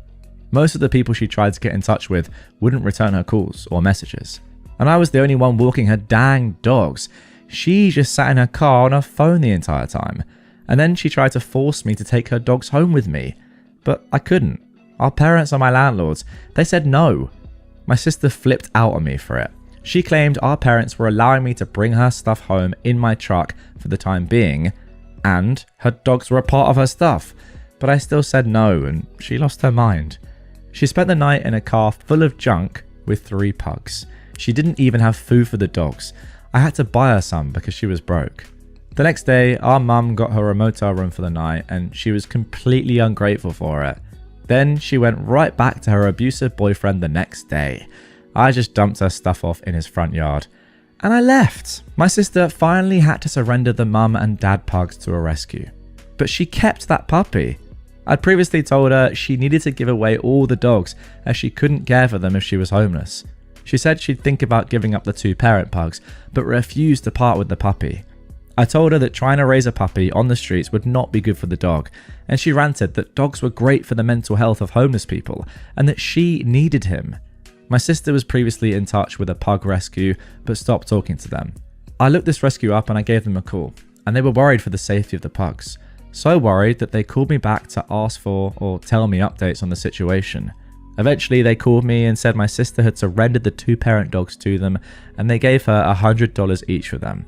I don't know if that was a normal thing to do, or if my sister maybe extorted money for the dogs since they were pure breeds and a breeding pair. They didn't clarify. But both dogs were highly adoptable, they told me, and likely found homes fairly quickly, if not even maybe sent to the same home. My sister also had a tabby cat that she couldn't take care of, and begged I take him. Not only did I take in the cat, I refused to return him to her later. He loves it here, and he was raised here. When I brought him home, he started purring the second I pulled in the driveway, and I mean aggressively purring. He couldn't see where we were because he was in his carrier, but he knew by smell. As soon as I let him out of the carrier, he was running around the yard like, "I'm home." My sister previously took him to live in a drug den with her abusive boyfriend, and would take him right back into that sort of life if I'd let her. I recently had him chipped and registered in my name just to keep her from taking him away. She's an animal hoarder. She'll keep dogs and cats and then just won't clean up after them. And if she has the money or the room, she'll get more. Over 20 years ago, she was living in an old manufactured home with 20 cats that she was letting pee and poop all over the place. I had to clean it all up for her many times because she wouldn't do anything. And when called out on it, she'd cry and say the cats were like her babies. I tell you, you don't know nothing about cleaning cat poop till you've had to use a shovel. Oh my god. Those cats were just pooping on top of more poop. It was like shoveling moist clay. At least I clean up after my cats. Recently, my sister showed up wanting her cat back, and I kicked her off the property. She threatened to report me, but she hasn't. Probably because we know she's doing meth and crack and doesn't want cops snooping around. When she wasn't looking, I saw the cat run away from her and hide under my house. And normally he's friendly with everybody. Then he started following me and meowing like mad. He did not want to go with her. Okay, there we go. That is the end of that marathon story. I'm not quite sure how to react to that. Whether to feel like this woman is just completely ridiculous, or I don't even know if she is entitled. I think she's just like mentally ill. Obviously loves animals, but in like a disgusting way that isn't for like the love of the animal itself. It's for how she feels and what animals can do for her. You know, she doesn't care if her animals are living in like manure. She just likes the way that it makes her feel having lots of animals around and lots of pets that she doesn't care for. Like, obviously, she's got a lot of stuff going on. She does a lot of drugs, which is clear, even despite the fact that we were told that she does a lot of drugs.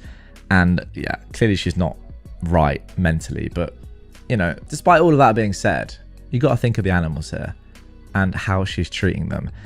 And the people in the comments below, and this is why OP left that edit at the beginning of this post saying, look, I know I'm getting a lot of hate in the comments. They've been saying, listen, you know that your sister is like this and she's a bad person, but you've sort of enabled this life. You've enabled her, not life, I suppose, but you've enabled her to have all these pets, and you haven't actually done anything. Like, you should have called CPS or, you know, the RSPCA in England a lot longer ago. It doesn't matter if your parents or your family are saying not to. Like, you know, you got to think about the animals here, not just your sister. I don't know, I feel a bit bad for OP. Like, you've tried so hard to help her, so you're clearly a nice person. Maybe you should have called CPS earlier, or the RSPCA, whatever you call it, the ASPCA, I think it is in America. So I don't know, what do you think in the comments down below? He should have done more, I think, but I mean, it is his sister and clearly he wants to help. My wife returned from a work retreat with a hickey. She swears it's a bug bite, but I'm not convinced. I'm at a loss. How do I move forward? This was originally posted on February the 21st, 2025. I, a 27-year-old man, am in a fight with my wife, who is 28. We've had fights before, but not this bad. I'm at a loss on how to proceed. For context, we're college sweethearts, married for almost 6 years. We have a daughter who is 4. Our relationship was never perfect or without challenges. We've faced some family opposition with cultural differences, but we've made it work. She's my first love and my best friend. My wife works in corporate. Her job has annual work retreats that last for about a week. This year was in Vegas. I usually arrange my work schedule and tag along with her, and we make our own trip out of it. We couldn't this year. Our daughter gets major anxiety traveling long distances. We're working on it, but she wasn't budging, and we decided to choose our battles. So I stood behind and I held down the fort at home. The change of plans was a bummer because the trip was part of us reconnecting as both a couple and as a family. My wife's work hours have taken a toll, and her work-life balance leaves much to be desired. We entertained the idea of her skipping the retreat.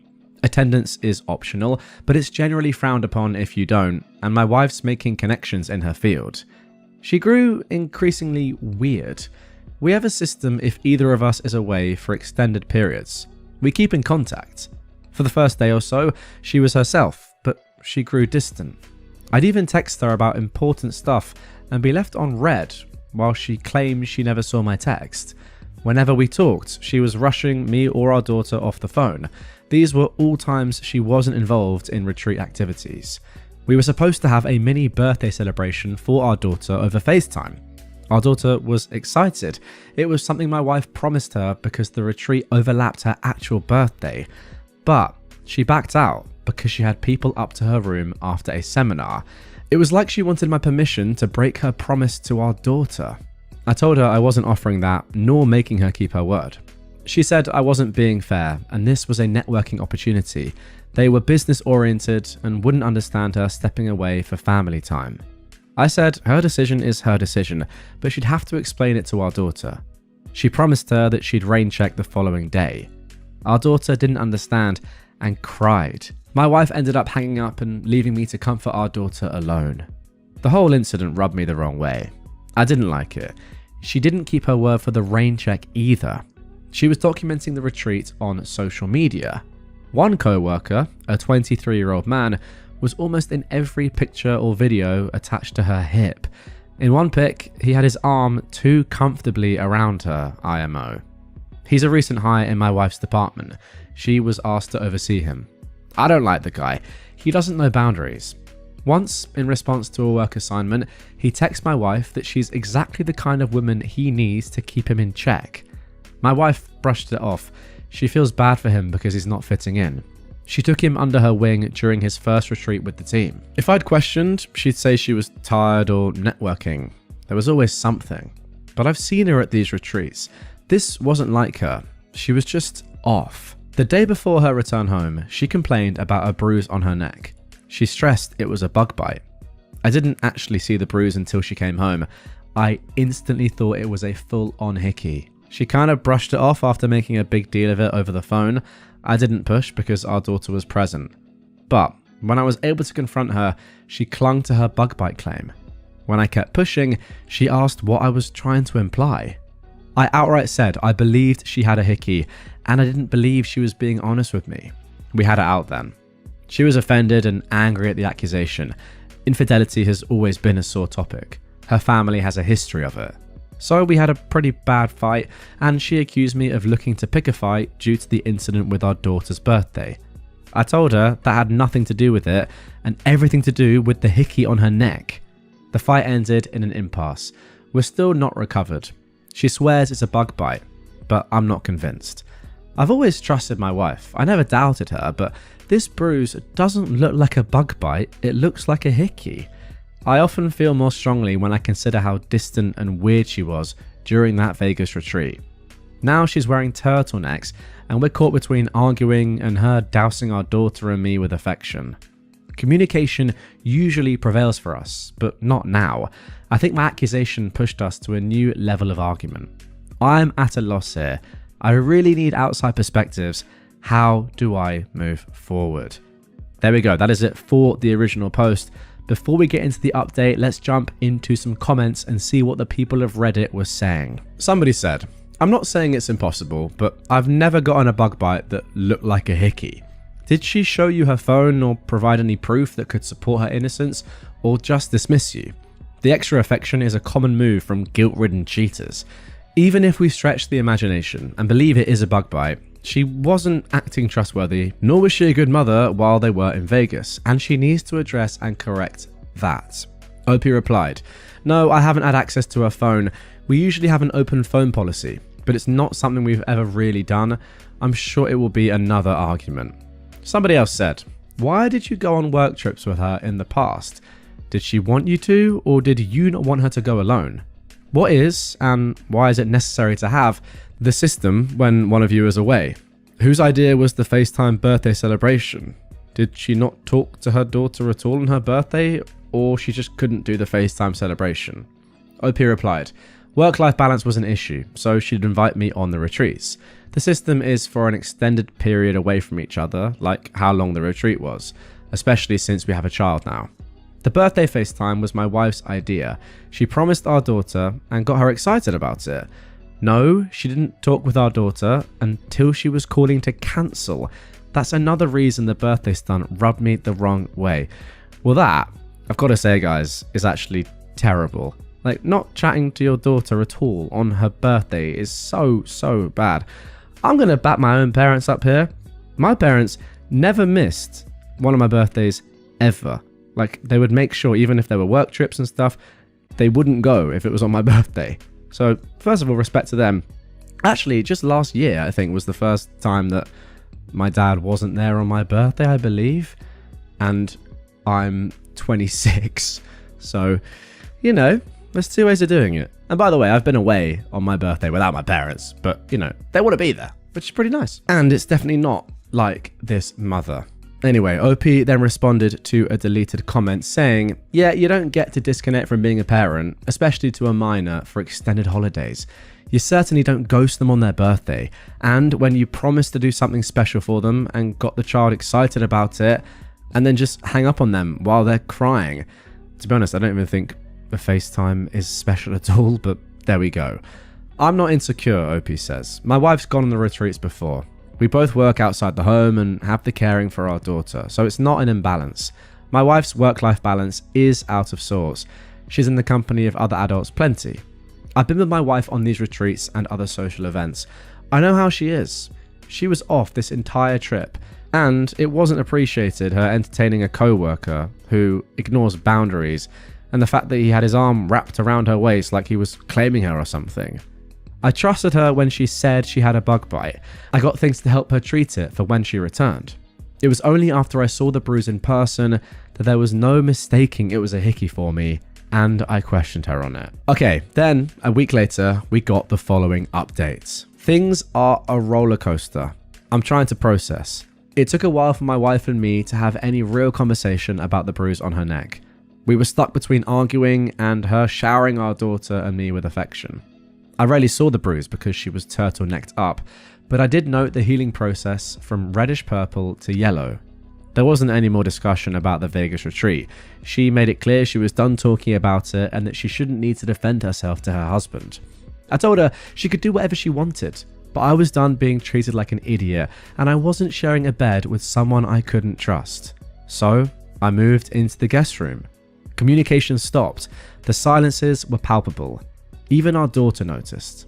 I'm not proud of that. I try keeping her out of fights. My wife came to the guest room one night and asked if we could talk. I could tell she'd been crying. She said she hated the way things were between us. She felt she was losing me either way. I told her I needed complete honesty. She confessed that she hooked up with that co-worker on our daughter's birthday. The hickey was from him. She was lost in the heat of the moment and didn't realize he was sucking so hard on her neck.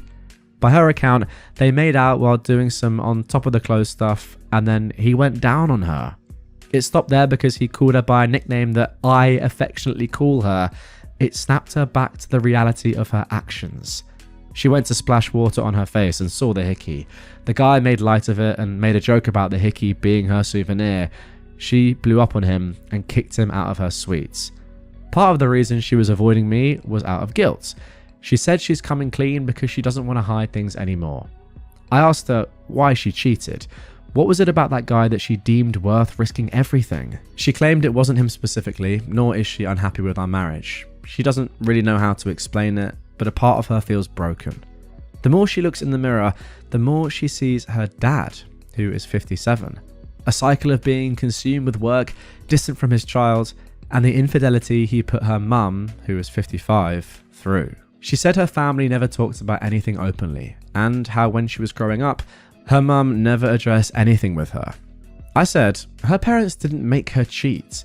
She chose to party up with a guy who constantly disrespected our relationship. These were all her decisions, and she at any point could have chosen our family. She agreed. She wants to blame her parents, but realizes this is on her. She apologized for cheating and for entertaining the guy's advances. She said she'll do whatever it takes to repair. Go to HR, quit her job, counseling, anything. She wants to make everything right. I told her I don't know what right looks like or if that's possible for us anymore. I knew we had our problems, but I thought there wasn't anything we couldn't talk out. She insisted we still could talk it out. We didn't have to give up on us. She tried giving this rally cry for our relationship, but I felt very numb. I said I didn't recognize her. Not just the betrayal of our vows, but also how she treated our daughter. She's like a stranger. She feels she failed as a wife and mum, but she loves us both beyond words and wants our life together and our family intact. I told her I couldn't give her the answer she wanted and thought we needed to separate and reevaluate. She didn't want separation. She felt we should stay together in our home. But I told her a separation was happening. Either she was leaving the home or I was with our daughter. She consented to leaving so as to best not uproot our daughter so much. She asked for our daughter not to be taken away from her. My wife's staying with my in-laws. I know that's difficult in itself because she doesn't have the best relationship with her parents. One of the hardest parts is the shift for our daughter now. Right now, she believes her mum's just busy with work per usual. She hasn't questioned it too much. My mother-in-law called the other day. She made no excuses for my wife, but she's advocating for us to work through it. She told me times when she heard my wife describe me as the anchor she always wanted. She believes there's something worth fighting for if I'm open. Despite some family opposition we faced throughout our relationship, my mother-in-law was always a supporter of us. I'm even more at a loss. I never imagined this kind of betrayal from my wife. She was my safe place. I feel numb, yet broken. I'm in love with her. That hasn't changed. But I don't see myself, her, our relationship, or our family the same. Everything's more tense because it's fresh. I think this period of separation is for the best. I'm not sure about divorce. I haven't let myself fully go there. I'm not set either way.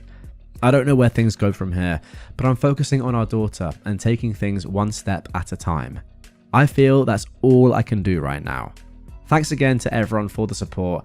It is much appreciated. Okay, and there we go. Let's jump into some comments before I give my final thoughts. Somebody said, it was already established that there had been line crossing with the co-worker prior to the trip, even if it wasn't physical yet. But even if there hadn't been, I've known co-workers' pet names for their significant others before when only interacting with them on a professional level. The fact that the guy both intentionally gave her a hickey and used the pet name says a whole heck of a lot about him though. Someone willing to engage in an affair is bad enough. This guy was doing it as some kind of sick power play. I mean, that's a great point. He is 23 as well, so he's probably very immature, and I can definitely see how someone like that is, doing it for their own ego, to be like, oh, I did this. He's probably like gone and told all his mates how he broke up a relationship with an older woman, you know. Some people like that do exist. Now, somebody replied to this saying, it is also possible that it's something super common, like honey or baby, but OP said no, it's actually a specific nickname. It's not derived from her name or anything. It just summed up things I loved about her in one word. Apparently, he turned it into a sexual context. I mean, I don't want to get too far away from the real villain of the story, who is your wife, but this guy is awful. Somebody else said, one question, how close was the colleague to her to know her nickname that you use? And why did she let him this close to her, literally and figuratively? OP said, at the time, I knew they had a friendship. She was asked to mentor him as he joined her department. So she took him under the wing and was supposed to be showing him the ropes. They would text and stuff and he would cross boundaries. His texts increasingly read like a guy fishing for an opportunity though. My wife shut the idea down as not even a factor for her, and I chose to trust her because I never had a reason to doubt her before. As far as the nickname, it was something only I called her, but it wasn't like a secret thing. I called her by it in front of others and our daughter. She claims the guy overheard me say it when she had me on speaker once, and he asked her about it afterwards. Okay, so I guess that leads us into a final question for OP, which ultimately has to be, do you see yourself, or do you want to get back with your wife or not? And it's a very, very tough one, but I have quite strong opinions on this just based on what I've read.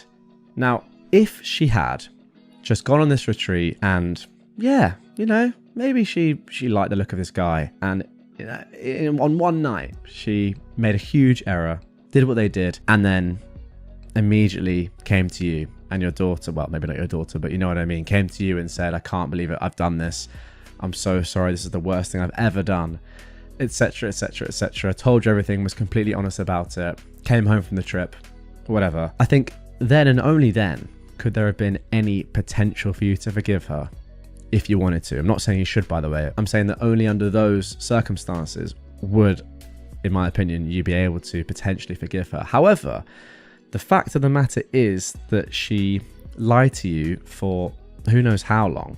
A while, right? Like she said the hickey was a bug bite. She was just avoiding you the entire trip, not just in that one moment or that one day. The fact that she didn't speak to your daughter on her birthday because she was like just going after this guy. The fact that this has been a thing before, which you've obviously talked about, the guy being close to her or like, trying to get with her clearly, and her not actually, well, I suppose either she didn't understand it or was just a bit naive to what he was doing, or she actually knew what he was doing and was like, oh, don't worry, it's fine.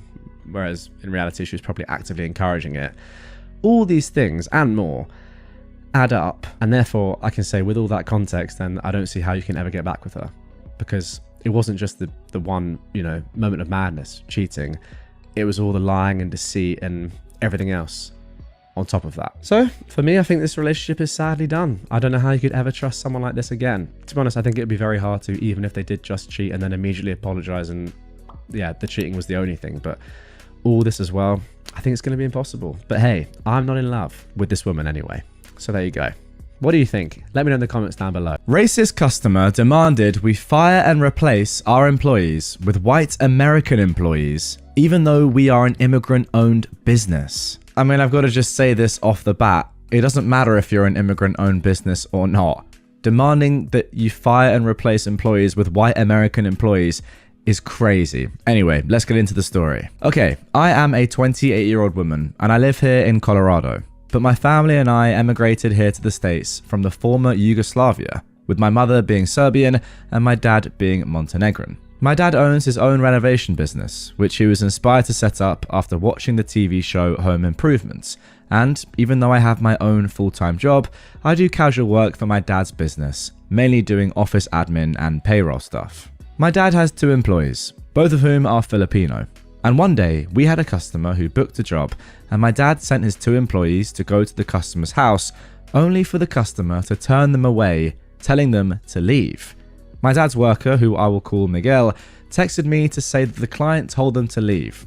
So I just assumed that they changed their mind and wanted to cancel the job. However, literally a few minutes after the text from Miguel, I received a call from the customer, who I will call Ken, who angrily complained about having 2 Chinese employees come over to his place, complained about them stealing jobs from white men, and actually demanded that we fire them, replace them with white employees, and send over an employee who is white and not an immigrant.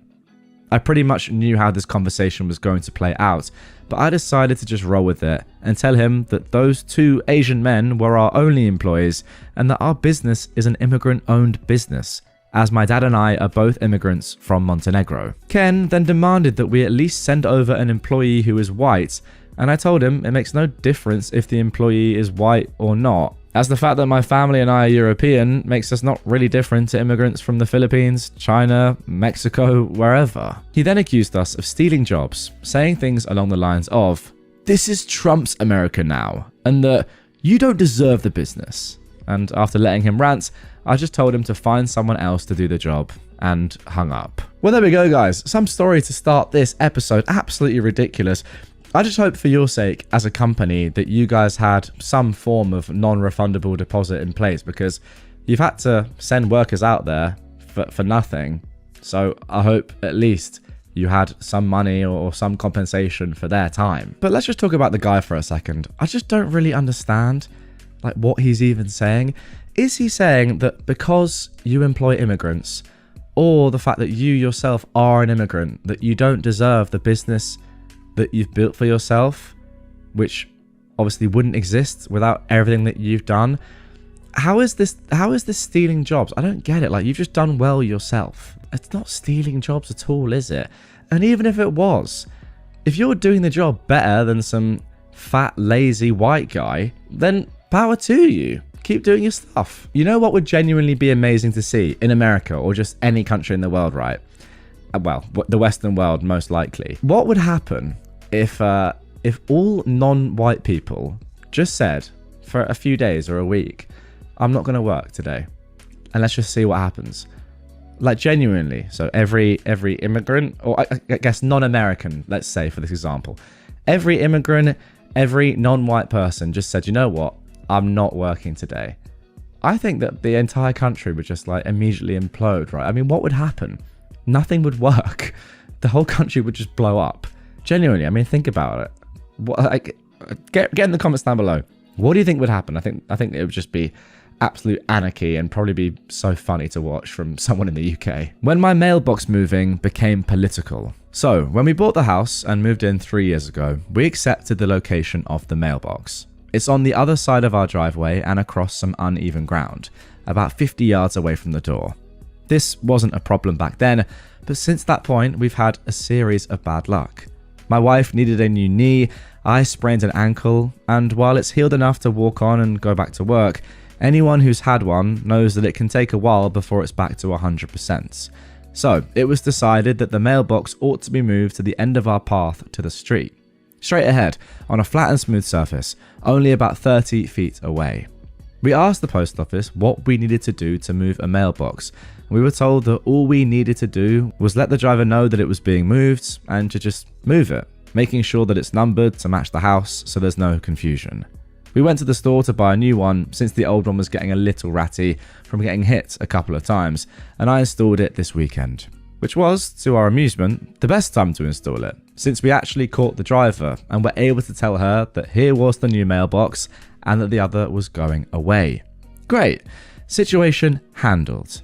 Installation goes well, and now we're on to part 2, the removal of the other mailbox. Here's where my moving the mailbox got political.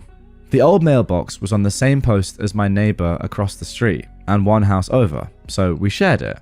During this past election, I posted no signs supporting either of the candidates. My neighbour John, not his real name, had half a dozen signs though. Flags and a banner as well in his yard in support of a certain candidate. John came over as I was removing the old box and complained that the only reason I was doing this was that I didn't support said candidate, and this was my petty ass reason, and that I just didn't want to be associated with him. In truth, I didn't want to be associated with him. Largely before we knew he was a supporter, he wasn't a very pleasant person. Walking my dog, he'd yell at me to keep that goddamn mutt off my yard, even though I was on my side of the street. He'd also call animal control on me about my chickens running loose across his yard, when in reality it was his neighbour to his right that had the chickens. I don't have any, although I did buy a used chicken coop since it's also a very nice unit for keeping my wife's Angora rabbits in. So I can see the confusion. We used to wave to him like we'd do for any of our neighbours we'd see outside, and he never waved back, typically just ignoring us and making a point to look at something, anything else other than us. Unless we had the dog, then he'd watch us like a hawk to make sure we didn't come near his lawn. Honestly, we disliked him long before we knew he was a supporter. I explained the medical condition, the walk through uneven ground that I stated above, but that wasn't enough for him. He threatened to call the HOA. We don't have an HOA, we have a neighbourhood association that only concerns itself with collecting donations for snow removal and mosquito spraying. I just finished removing the mailbox and went back inside, and I vowed to ignore him from here on out. Well, that is the end of the second story, and all I can think is, are we sure that these two people in the first story and the second story aren't the same? I mean, I think it might be right. This guy is, well, let's be honest, the guy in the first story was clearly a Trump supporter, as well as this guy as well. So, I mean, the top comment here says, your neighbour is mentally ill. I don't know if I'd go that far, but yeah, mentally there's a lot going on there, that is for sure. And once again, probably a racist. I mean, to be fair, that's a bit harsh. We don't have any evidence to suggest he's racist, but I would just love if John was the same person as in the first story. It would just make me laugh.